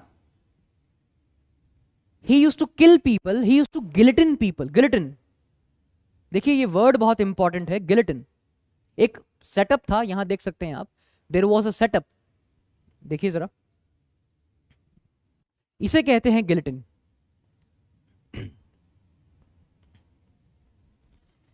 गिलिटिन was basically a setup which was devised by a person known as doctor guillotine. तो बेसिकली कुछ नहीं था, पिलर पिलर पिलर, और यहां पर था एक ब्लेड, और इस ब्लेड को बांधा हुआ था रस्सी से, और नीचे लिटाते थे इस आदमी को, और जैसे ही इस रस्सी को छोड़ देंगे, the blade will come down and the person will B beheaded। आदमी का गला कट जाएगा, गर्दन कट के अलग हो जाएगी। इसे कहते थे, इस सेटअप को कहा गया गिलिटिन। देख रहे हो, that was guillotine. It was invented by, devised by a person known as doctor guillotine. ठीक है, ये देखिएगा, he used to guillotine people, और पब्लिकली मारता था, पब्लिकली, अकेले में ले जाकर नहीं, बीच चौराहे पर। क्यों? आप सोचिए पब्लिकली क्यों मारता था यार। Why he used to kill people publicly? Publicly मारने का कारण है, भाई क्लास में मान लीजिए, पूरे पूरे क्लास में, आपके स्कूल में मान लीजिए क्लास है, जैसे मुझे आज भी याद है, मैं छोटा था, I was in class 9 actually. तो एक नए टीचर आए फिजिक्स के, नए टीचर। अब बच्चों को पता होता है कि नया टीचर आया, मजे लेंगे। बच्चों को पता होता है कि नया टीचर आप परेशान, इतना परेशान करो कि भाग ही जाएगा।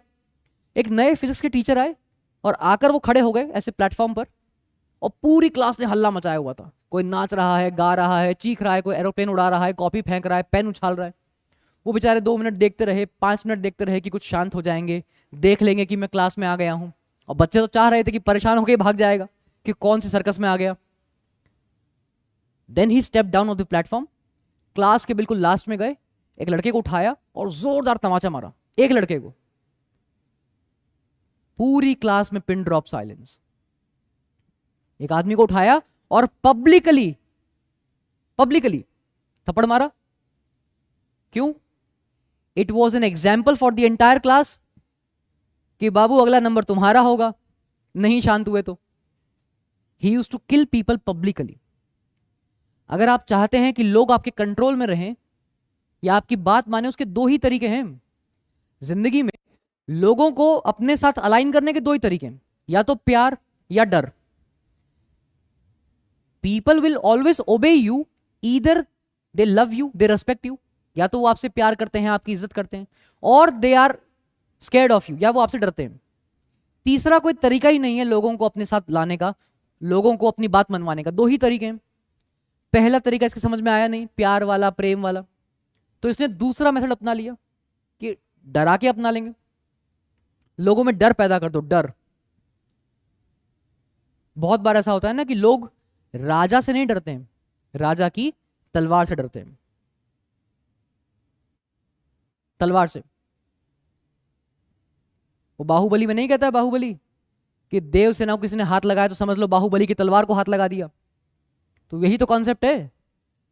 पूरी भरी सभा होती है और सामने भल्लाल देव सिंहासन पर बैठा है और सामने सेतुपति खड़ा है।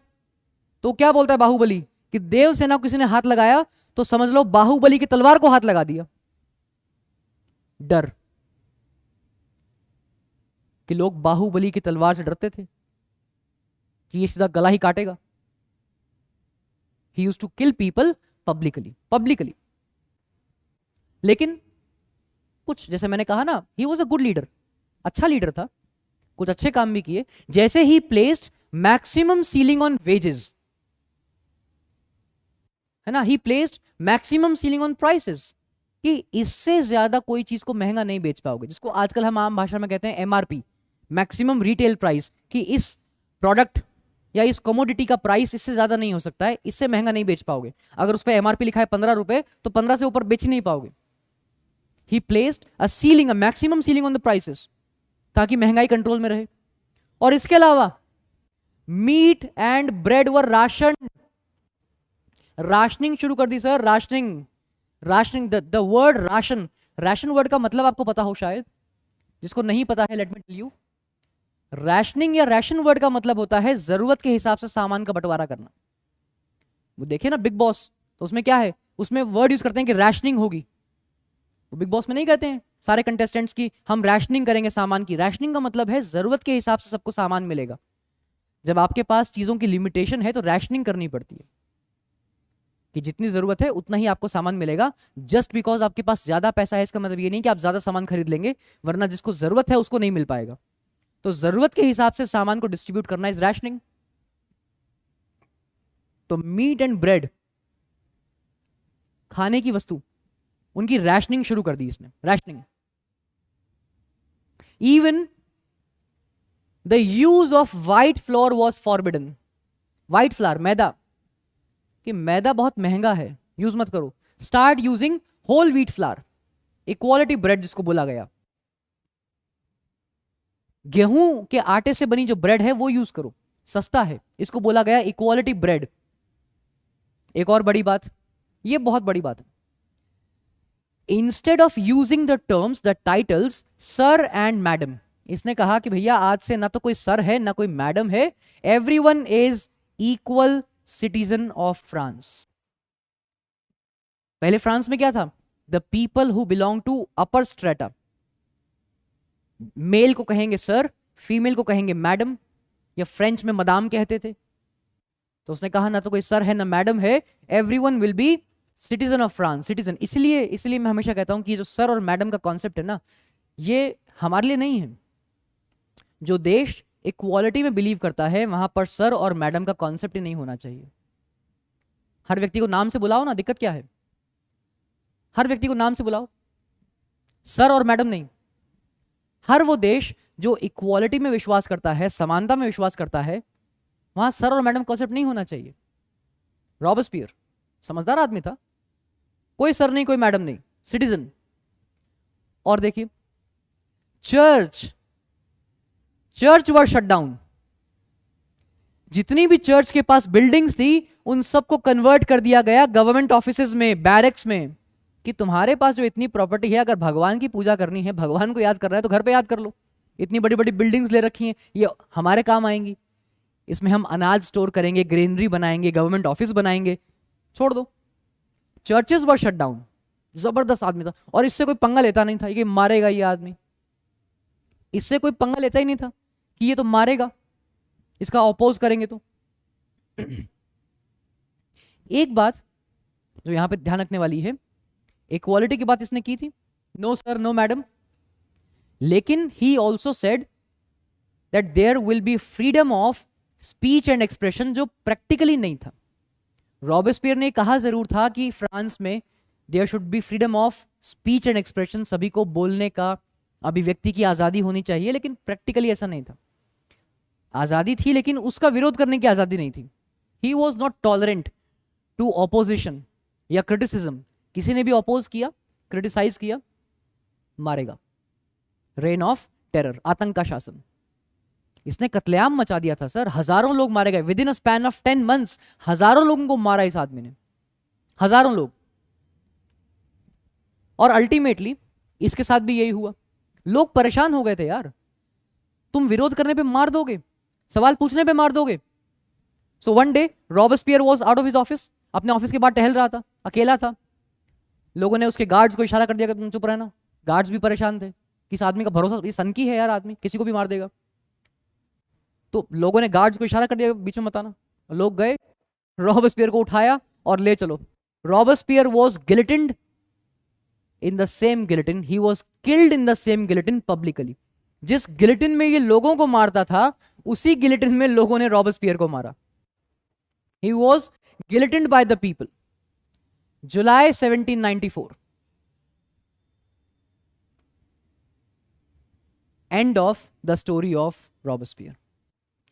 बॉयज एंड गर्ल्स, 1793 से 1794, almost a period of 10 months rule of Maximilian Robespierre, the leader of Jacobins, and this period came out to be known as the Reign of Terror, and that's where the Reign of Terror ends. अब यहां से France आगे बढ़ता है। 1794 the Reign of Terror ends. जैसे ही Robespierre मरता है, वैसे ही you will see the fall of Jacobin government. और जैसे ही जैकबिन गवर्नमेंट का डिक्लाइन होता है, फॉल होता है, मिडिल क्लास पीपल वापस आते हैं। वो नेशनल असेंबली जो पीछे छूट गई थी, वापस आगे आती है। देखिए, ये संसार का नियम है। When ever there will be a loss of central authority, किसी भी परिवार में, किसी भी राज्य में, किसी भी देश में, जब सेंट्रल अथॉरिटी हट जाएगी, खत्म हो जाएगी, तो आसपास के सभी लोग एक्टिव हो जाएंगे। एक्टिव। जब आप परेशान होंगे ना, तो हर व्यक्ति आपको राय देगा। इस देश में 3 तरह के लोग बहुत हैं, रायचंद, ज्ञानचंद और हुकुमचंद। ये तीनों आपको मिल जाएंगे।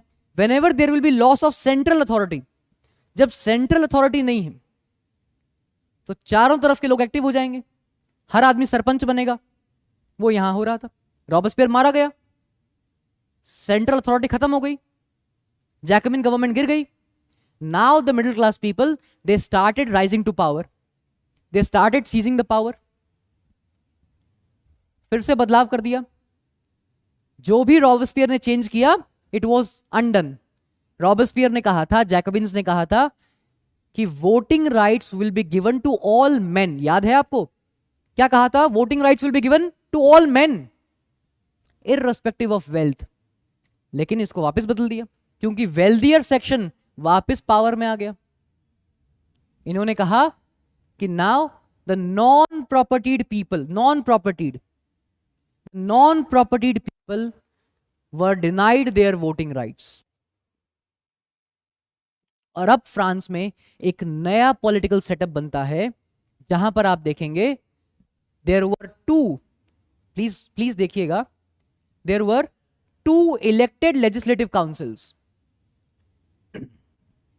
There were 2 elected legislative councils, जिसको आम भाषा में हम कहते हैं बाइकैमरलिज्म। हमारे यहां पर भी तो है, लोकसभा, राज्यसभा। इंग्लैंड में भी था, House of Commons, House of Lords, 2 houses. तो France got 2 elected legislative councils and a directory, जिसके अंदर 5 मेंबर्स थे।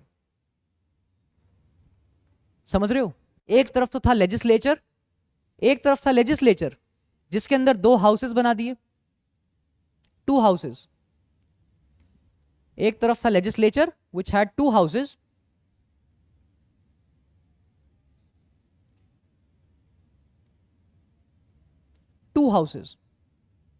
दो इलेक्टेड लेजिस्लेटिव काउंसिल्स, और दूसरी तरफ एग्जीक्यूटिव, जिसको बोला गया डायरेक्टरी। इस डायरेक्टरी के अंदर कितने मेंबर्स थे? 5 मेंबर्स थे, 5 डायरेक्टर्स थे। जैसे 5 मिनिस्टर्स, लेजिस्लेचर और एग्जीक्यूटिव, 2 पार्ट बना दिए, 2 पार्ट्स, ताकि कॉन्सेंट्रेशन ऑफ पावर ना हो। क्योंकि आप देखिए कि they experienced concentration of power during the reign of terror. जब रेन ऑफ टेरर था, जब जैकबिन गवर्नमेंट थी, तो पावर एक आदमी के हाथ में आ गई थी, रॉबस्पियर।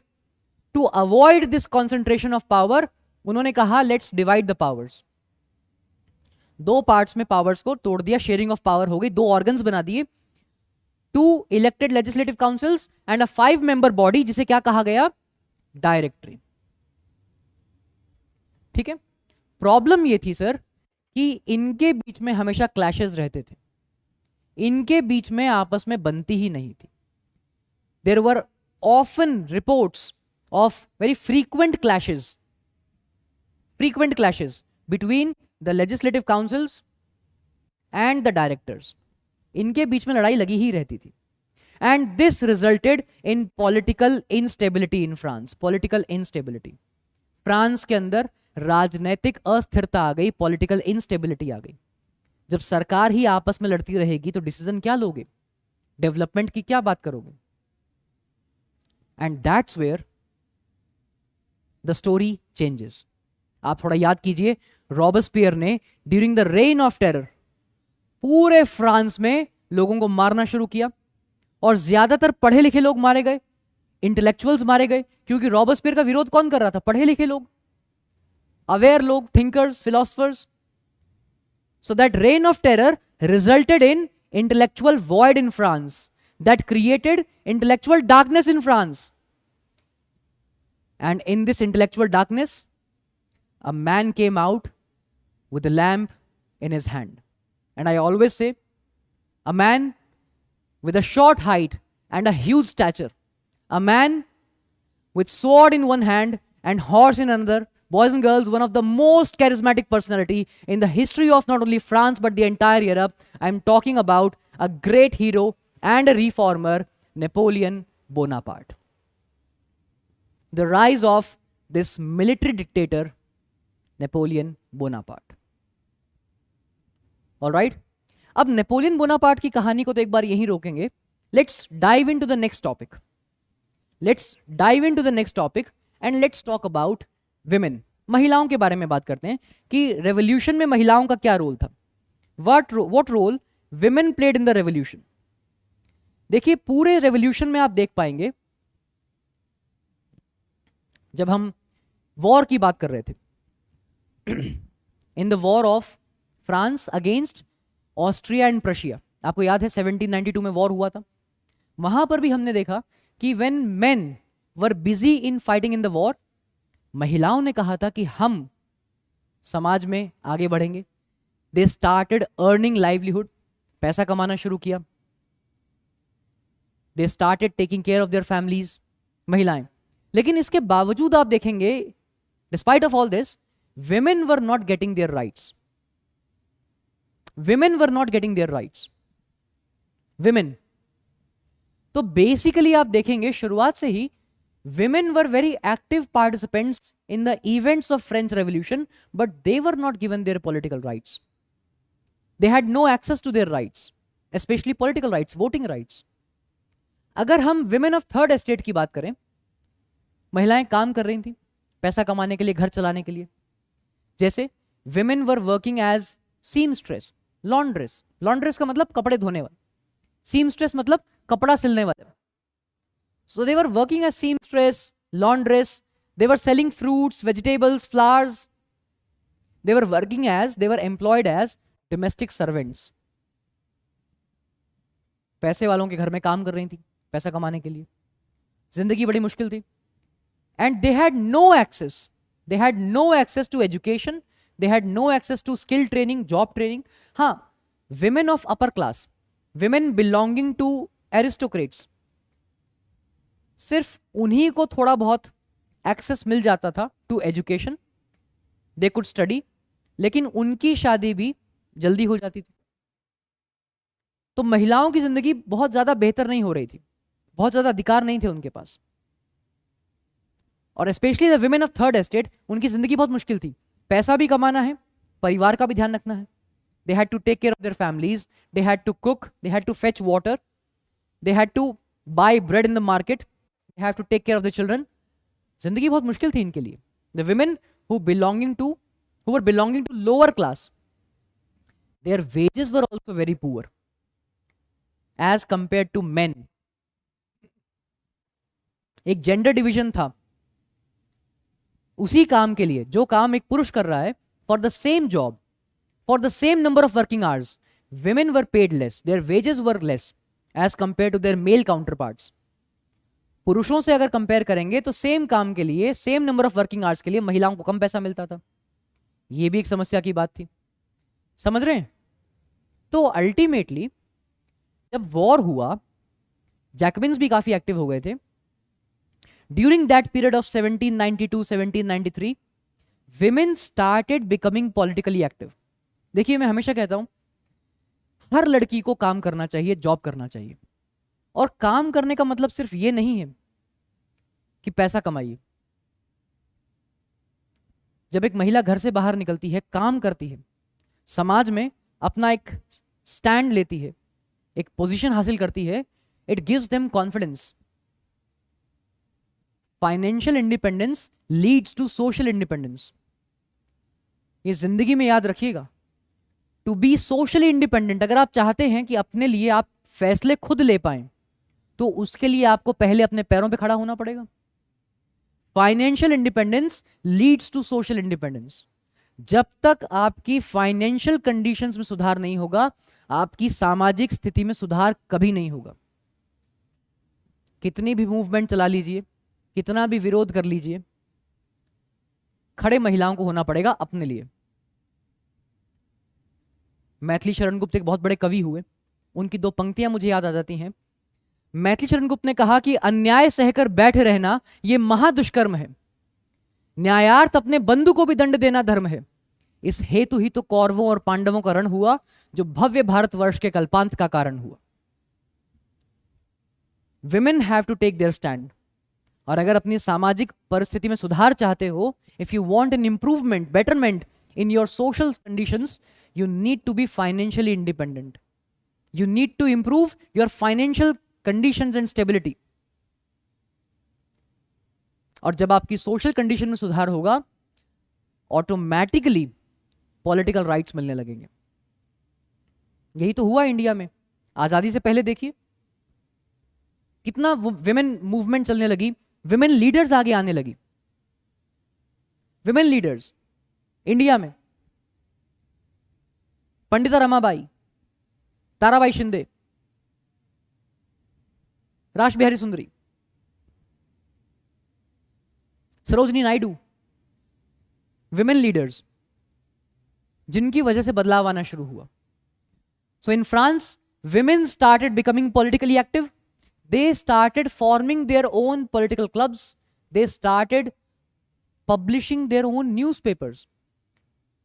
ऐसे पॉलिटिकल क्लब्स बनने लगे, ऐसे अखबार छपने लगे which were exclusively run for the women and by the women। और इनमें से एक बहुत ही पॉपुलर पॉलिटिकल क्लब था जिसका नाम था the society of revolutionary and Republican women. The society of revolutionary and Republican women, it was a very important, a very popular political club run by women and for the women. Women were demanding equal political rights, कि पुरुषों को जो अधिकार दिए हैं हमें भी वही अधिकार चाहिए भाई। व्हाट मेन हैज गॉट, हमें भी यही अधिकार चाहिए। If you remember, as per the constitution of 1791 women were considered as passive citizens, कि महिलाएं तो पैसिव सिटीजन्स हैं, उनको वोटिंग राइट्स नहीं मिलेंगे। So they started demanding right to vote, कि वोट देने का अधिकार चाहिए। ऐसी बात नहीं है, even during the revolutionary government काफी बदलाव किए गए थे। ड्यूरिंग द रेवोल्यूशनरी गवर्नमेंट काफी बदलाव किए गए थे। जैसे schooling was made compulsory for all the girls. Schooling was made compulsory, हर लड़की को स्कूल जाने का अधिकार होगा। Number 2, no one could force women into a marriage against their will। उनकी इच्छा के विपरीत, अगेंस्ट देयर विल, किसी भी महिला को कोई शादी के लिए फोर्स नहीं कर सकता है, दबाव नहीं बना सकता है। यह भी अच्छा डिसीजन था। Marriage had to be registered under civil law. शादी का रजिस्ट्रेशन कराना जरूरी है under the law. And divorce was now declared as legal. और पुरुषों के साथ साथ अब महिलाओं को भी यह अधिकार दिया गया कि वो डाइवोर्स मांग सकती हैं, तलाक मांग सकती हैं, अलग होने की बात कर सकती हैं अगर वो किसी शादी में खुश नहीं है। अच्छी बात है, इक्वल राइट्स मिल रहे हैं। इसके अलावा women were now given job training. पढ़ाई के साथ साथ, स्कूलिंग के साथ साथ, एजुकेशन के साथ साथ they were now given access to job training, skill development. अगर वो कोई बिजनेस चलाना चाहती हैं, कोई काम करना चाहती हैं, आर्टिस्ट बनना चाहती हैं, तो उनको ट्रेनिंग दी जाएगी। बड़े अच्छे बदलाव थे, बड़े पॉजिटिव बदलाव थे, बड़ा पॉजिटिवली सोचा जा रहा था अबाउट विमेन। लेकिन उनका प्राइमरी जो डिमांड थी, that was equal political rights. There primary demand was equal political rights, कि अगर हमें कुछ दे सकते हो तो हमारे राजनीतिक अधिकार दो। इक्वल पॉलिटिकल राइट्स, और ये नहीं मिल रहे थे।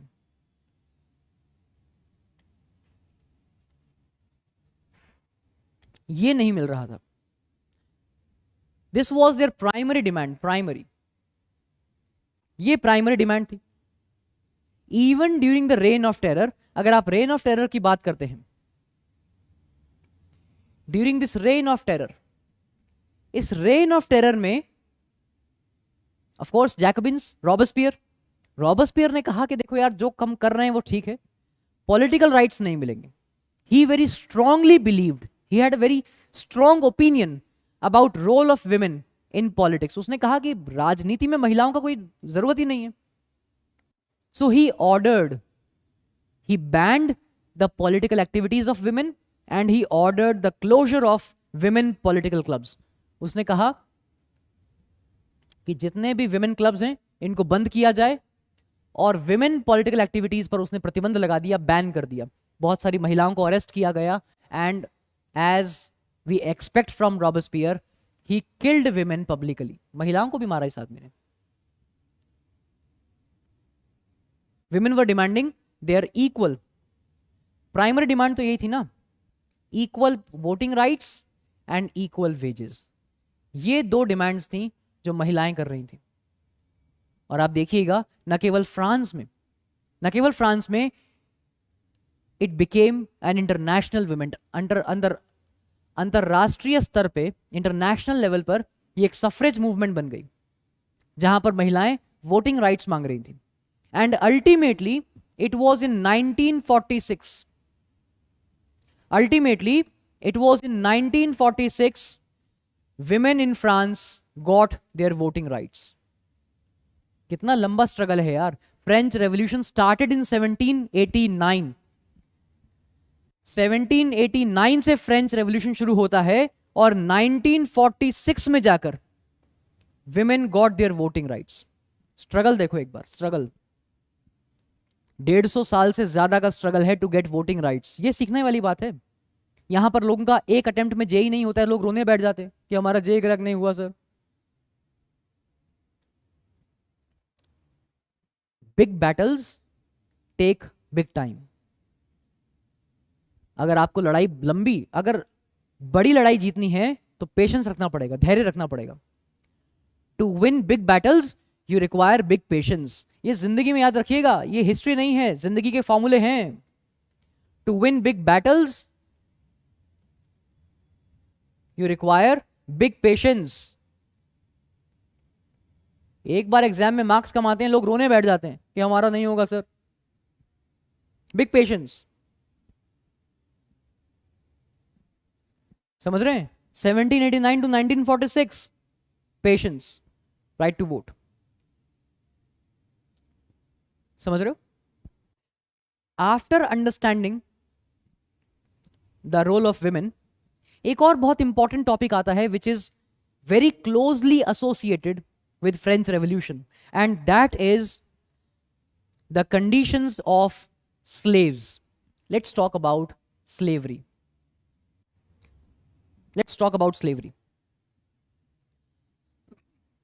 Throughout the world, हम ये कह सकते हैं, एक ट्रायंगुलर स्लेव ट्रेड चल रहा था।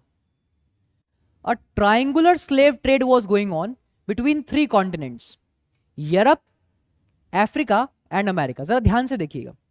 देखिए, ये वो रीजन है जहां पर बहुत ज्यादा रिसोर्सेज थे। America full of resources, a land full of resources, लेकिन इसके पास लेबर शॉर्टेज थी, यहां पर लोगों की कमी थी, लेबरर्स की कमी थी। अफ्रीका ये वो जगह है जहां पे रिसोर्सेज की कमी थी लेकिन लेबरर्स बहुत थे, लोग बहुत थे। तीसरा है यूरोप, ये वो है जिसके पास ना तो रिसोर्सेज हैं ना लेबरर्स हैं, लेकिन इसको लोगों से काम करवाना आता है, रिसोर्सेज को यूज करना आता है। समझ रहे हो? ये है, अगर आप अपनी बॉडी को देखते हैं ना, ये है आपका दिमाग, माइंड। ये है आपका खाना, फूड जो आपको खाना है, और खाना खाने के लिए जिन हाथों की जरूरत है या जिस मुंह की जरूरत है, वो है ये अफ्रीका।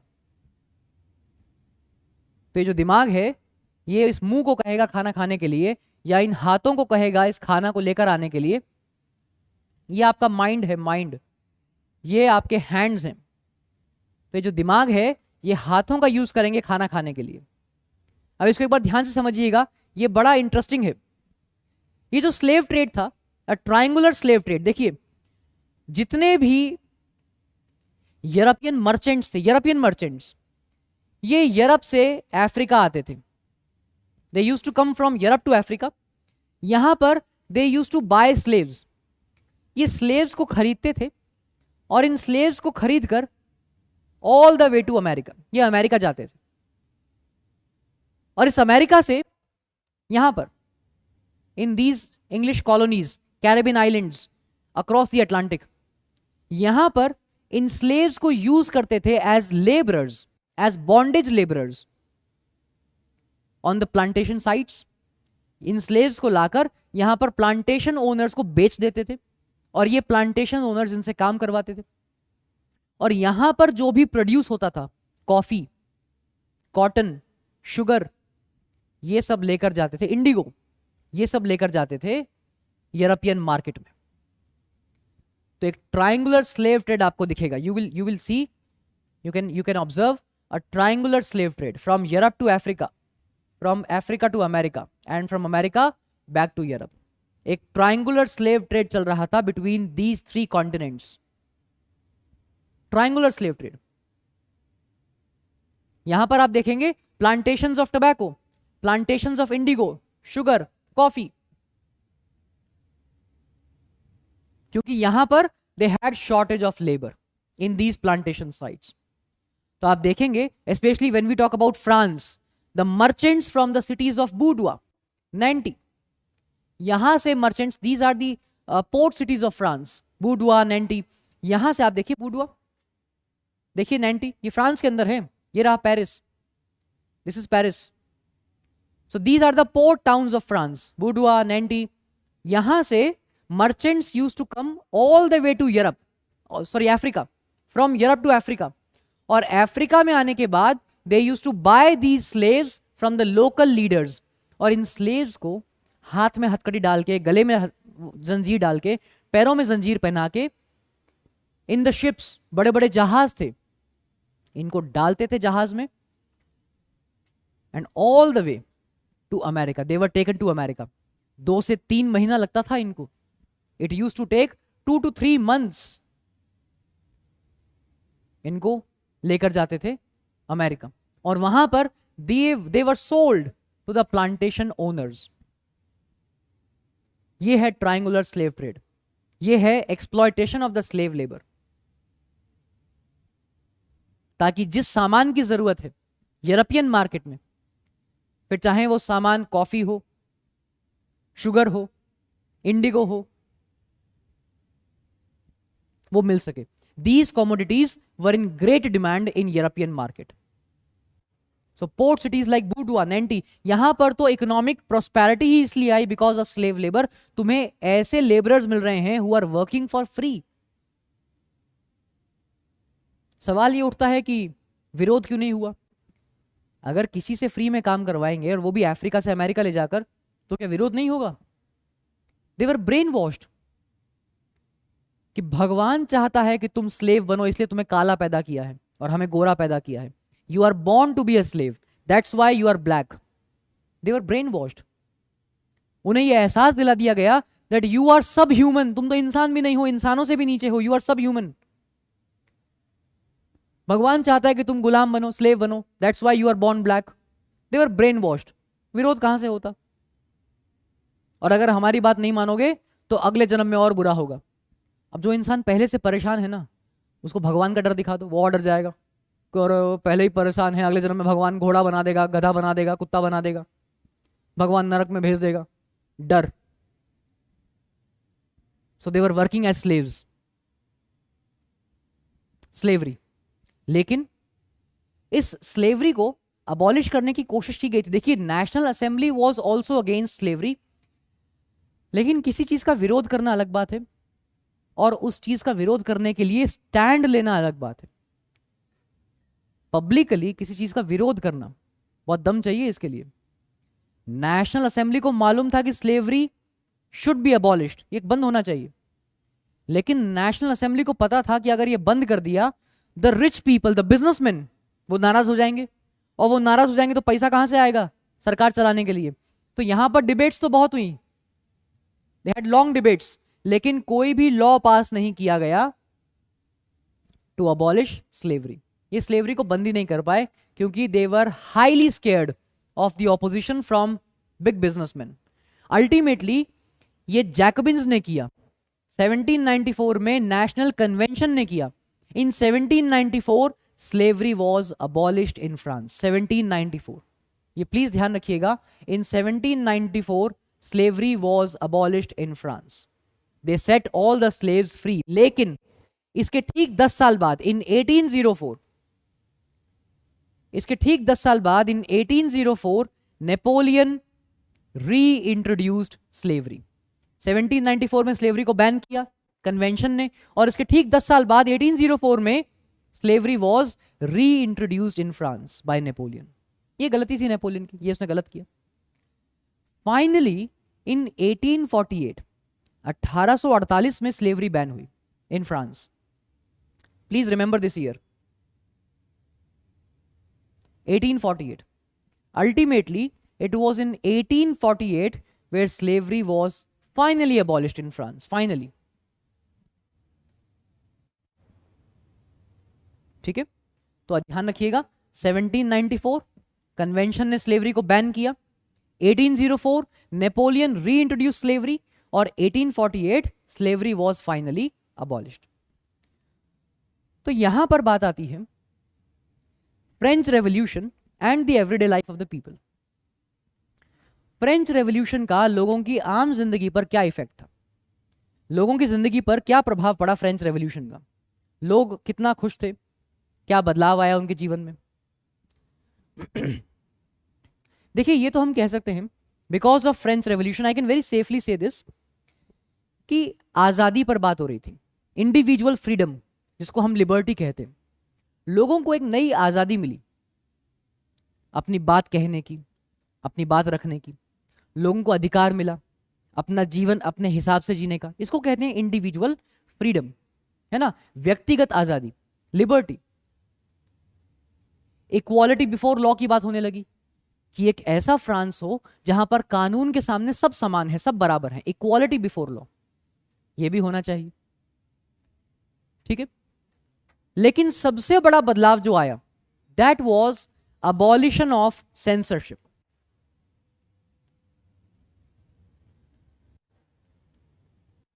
जो सबसे बड़ा बदलाव आया वो था अबॉलिशन ऑफ सेंसरशिप। सेंसरशिप का जो लोग मतलब नहीं जान पा रहे हैं, देखिए सेंसरशिप का मतलब यह होता है जब सरकार का कंट्रोल होता है over the media and press. Censorship, जब सरकार या राजा मीडिया को, प्रेस को कंट्रोल करें। आप अखबार में क्या छापने वाले हैं, आप जर्नल्स में क्या पब्लिश करने वाले हैं, आप रेडियो पर या टेलीविजन पर क्या ब्रॉडकास्ट करने वाले हैं, जब उस पर सरकार का कंट्रोल होता है उसे कहते हैं सेंसरशिप। फ्रांस में भी था, फ्रांस में भी था। लोग जो भी लिखना चाहते हैं, जो भी पब्लिश करना चाहते हैं, they had to be approved by the censors of the king. राजा ने कुछ सेंसर्स को अपॉइंट किया था जिनका यह काम था कि अखबारों में, मैगजीन्स में, प्रेस में क्या छप रहा है उसे अप्रूव करना, उसे देखना, पहले उसे वेरीफाई करना कि जो छप रहा है वो ठीक है या नहीं है, कहीं लोग मेरा विरोध तो नहीं कर रहे हैं, कोई भी राइटिंग, कोई भी आर्टिकल, कोई भी न्यूज मेरे अगेंस्ट तो नहीं है, मेरी पॉलिसीज के अगेंस्ट तो नहीं है। अगर ये हो रहा है तो इसका विरोध करेगा राजा, उसको बैन करेगा, उसे पब्लिश नहीं होने देगा, उसे अप्रूव नहीं करेगा। इसी को कहते हैं सेंसरशिप।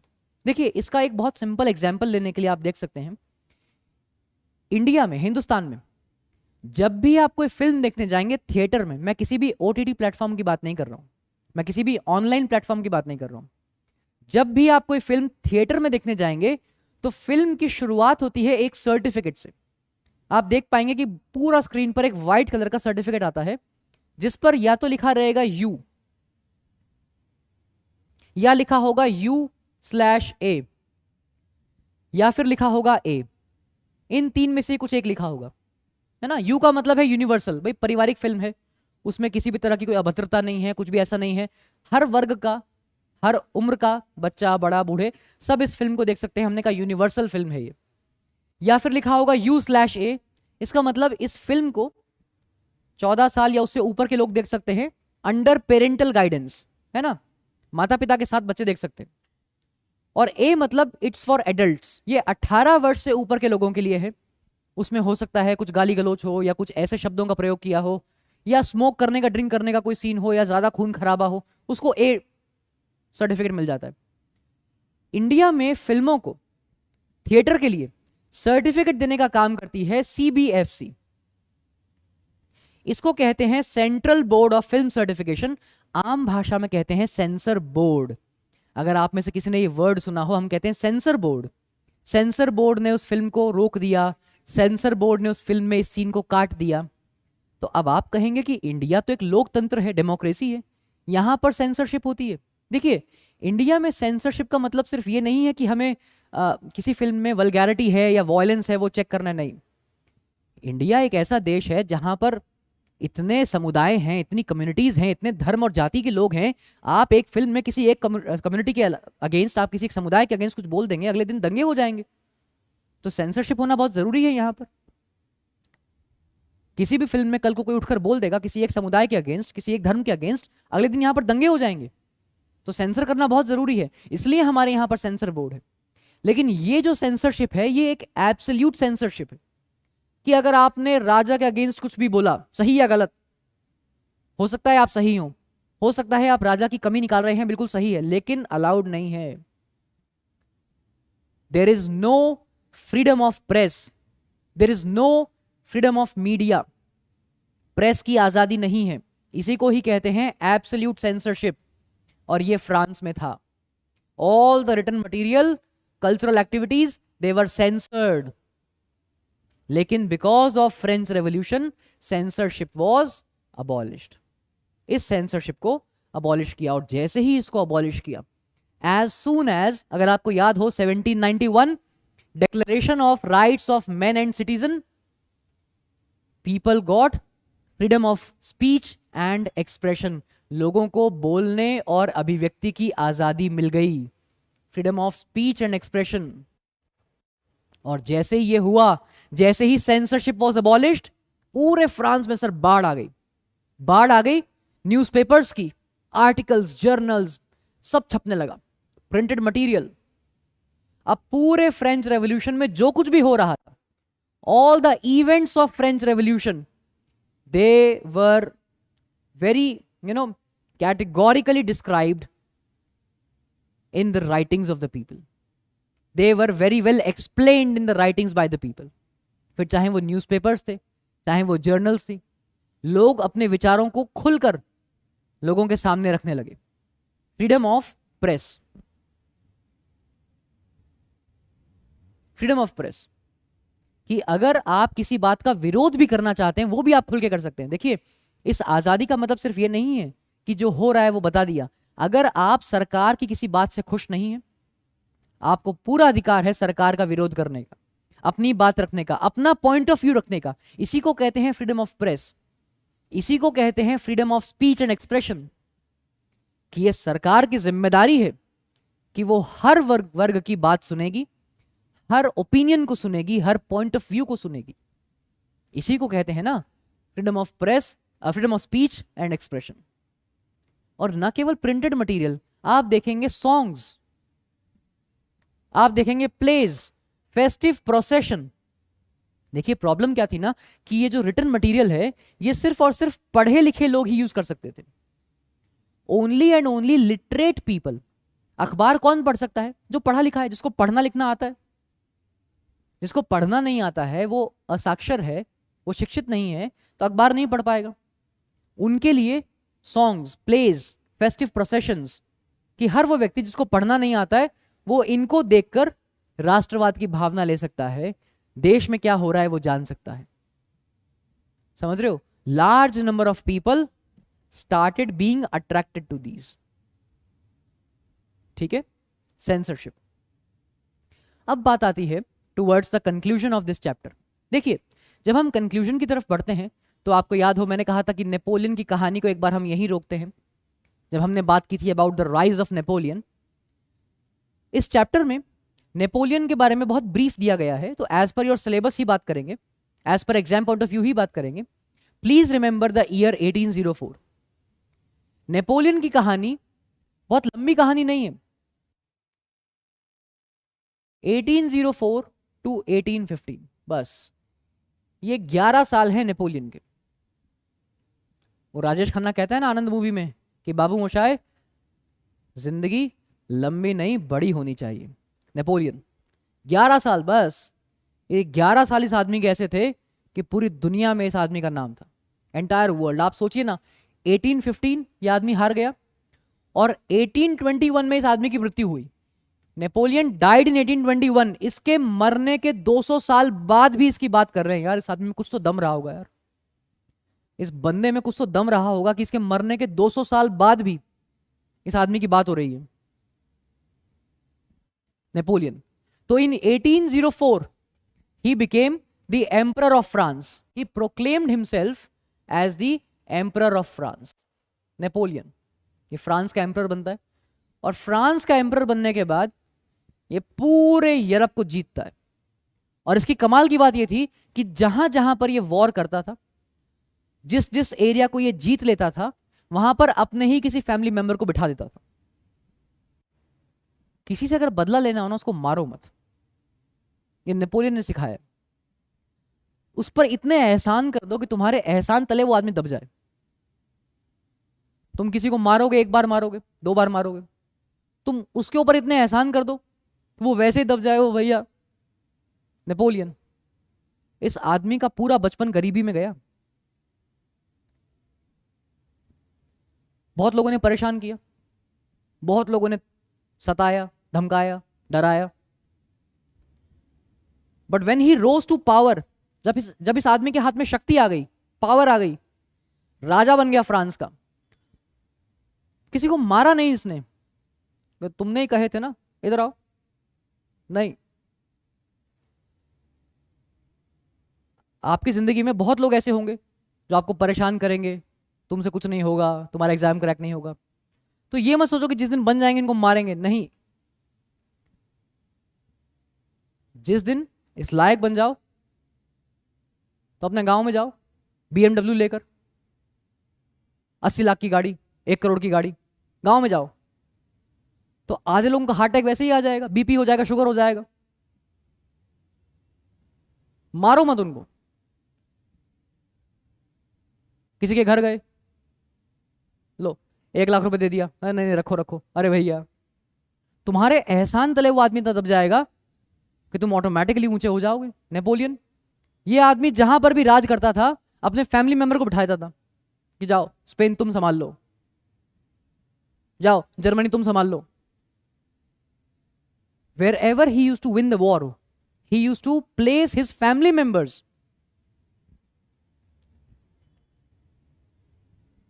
परिवार के लोगों को बिठाया था।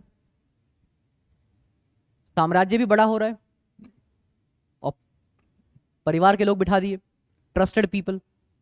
और क्योंकि उन लोगों को पावर मिली है बिकॉज ऑफ नेपोलियन, वो नेपोलियन के एहसान तले दबे भी हैं, डरे हुए भी हैं। नेपोलियन को कंफर्म है कि ये कभी विरोध नहीं करेंगे, इनको सिंहासन पर बिठाया मैंने। He used to place his family members and Napoleon was always popular in Europe as a moderniser, as a reformer of Europe. सिर्फ फ्रांस का नहीं, he was proclaimed, he was always seen as a moderniser of Europe, as a reformer of Europe, reformer. As a liberator, इसके लिए तो बहुत adjectives का use किया गया है, इसके लिए तो बहुत सारे विशेषणों का यूज किया गया है, adjectives. Moderniser, reformer, liberator of Europe, पूरा सिर्फ फ्रांस का नहीं पूरे यूरोप का मॉडर्नाइजर है ये आदमी। इन 1804 ही इंट्रोड्यूस्ड अ सिविल कोड। 1804 में जैसे ही ये आदमी फ्रांस का एम्पायर बना, he introduced a civil code, France में एक नया कानून लगा दिया। एंड अकॉर्डिंग टू दैट देखिएगा please, he introduced uniform system of weights and measurements. पूरे फ्रांस में वेट्स और मेजरमेंट्स के लिए एक यूनिफॉर्म सिस्टम लगा दिया, एक स्टैंडर्ड सिस्टम लगा दिया। To promote free trade, he introduced common currency in France. He introduced uniform laws for entire France, पूरे फ्रांस के लिए यूनिफॉर्म लॉज, ये पूरे फ्रांस में एक जैसा कानून होगा जो मेरा होगा, uniform laws. Protection of private property, ये सच है कि नेपोलियन को हमेशा एक लिबरेटर या रिफॉर्मर के रूप में देखा गया है, कुछ गलतियां इस आदमी से जरूर हुई हैं। ही मेड सम मिस्टेक्स, इस आदमी ने सेंसरशिप लेकर आया, इसने फ्रांस की डेमोक्रेटिक स्पिरिट को खत्म किया था, इसने स्लेवरी को रीइंट्रोड्यूस किया था, कुछ गलतियां इसने भी की थी। And ultimately he was defeated in the battle of Waterloo 1815, 1815 में वाटरलू के युद्ध में, इन the battle of Waterloo he was defeated. बहुत बच्चे एग्जाम में एक गलती कर देते हैं कि नेपोलियन डाइड इन 1815, नेपोलियन 1815 में मरा नहीं था, वो मरा नहीं था, he was defeated by Britain, Austria, Prussia, Russia, ये चार पावर्स ने मिलकर इसको हराया था 1815 वाटरलू के अंदर। इसकी डेथ हुई थी 1821 के अंदर। ठीक है, तो ये ध्यान रखिएगा प्लीज।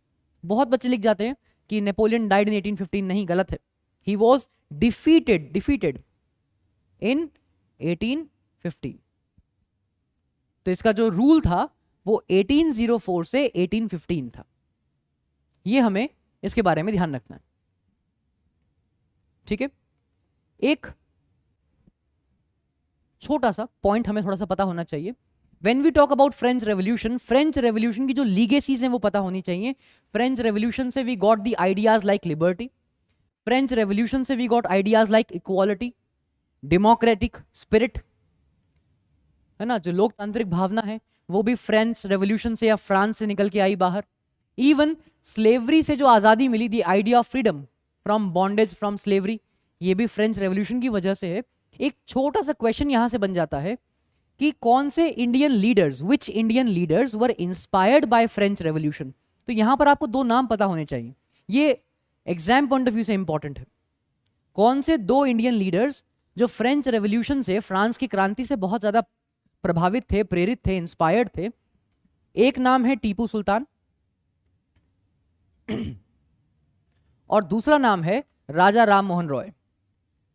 ये दो नाम आपको पता रखने हैं, याद रखने हैं।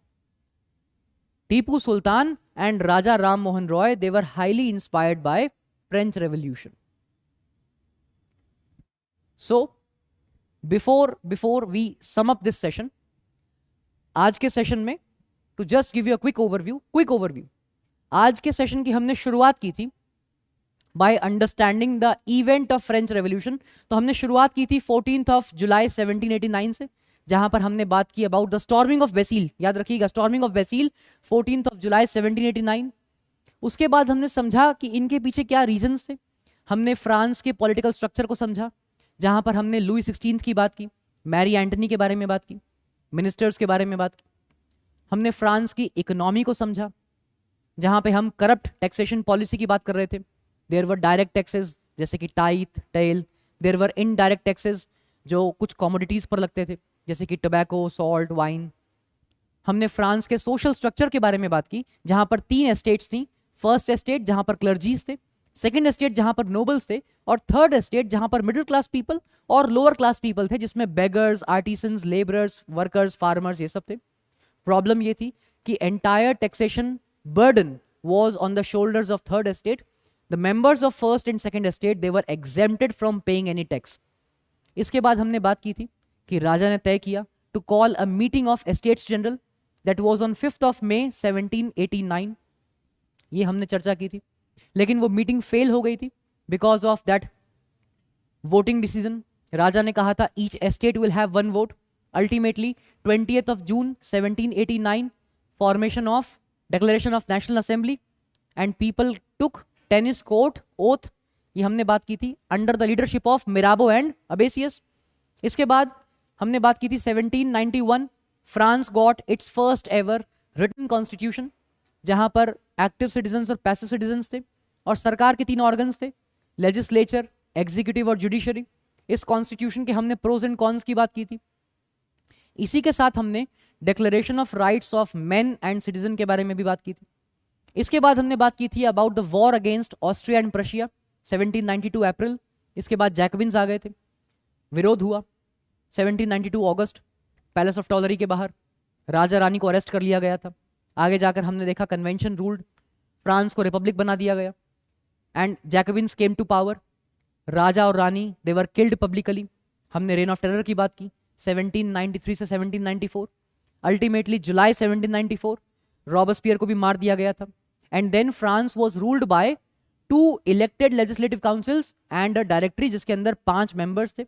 इनके बीच में क्लैशेस रहते थे which resulted in political instability, जिसकी वजह से there was a rise of military dictator जिसका नाम था Napoleon Bonaparte. 1804 he became the emperor of France. 1815 he was defeated in the battle of Waterloo.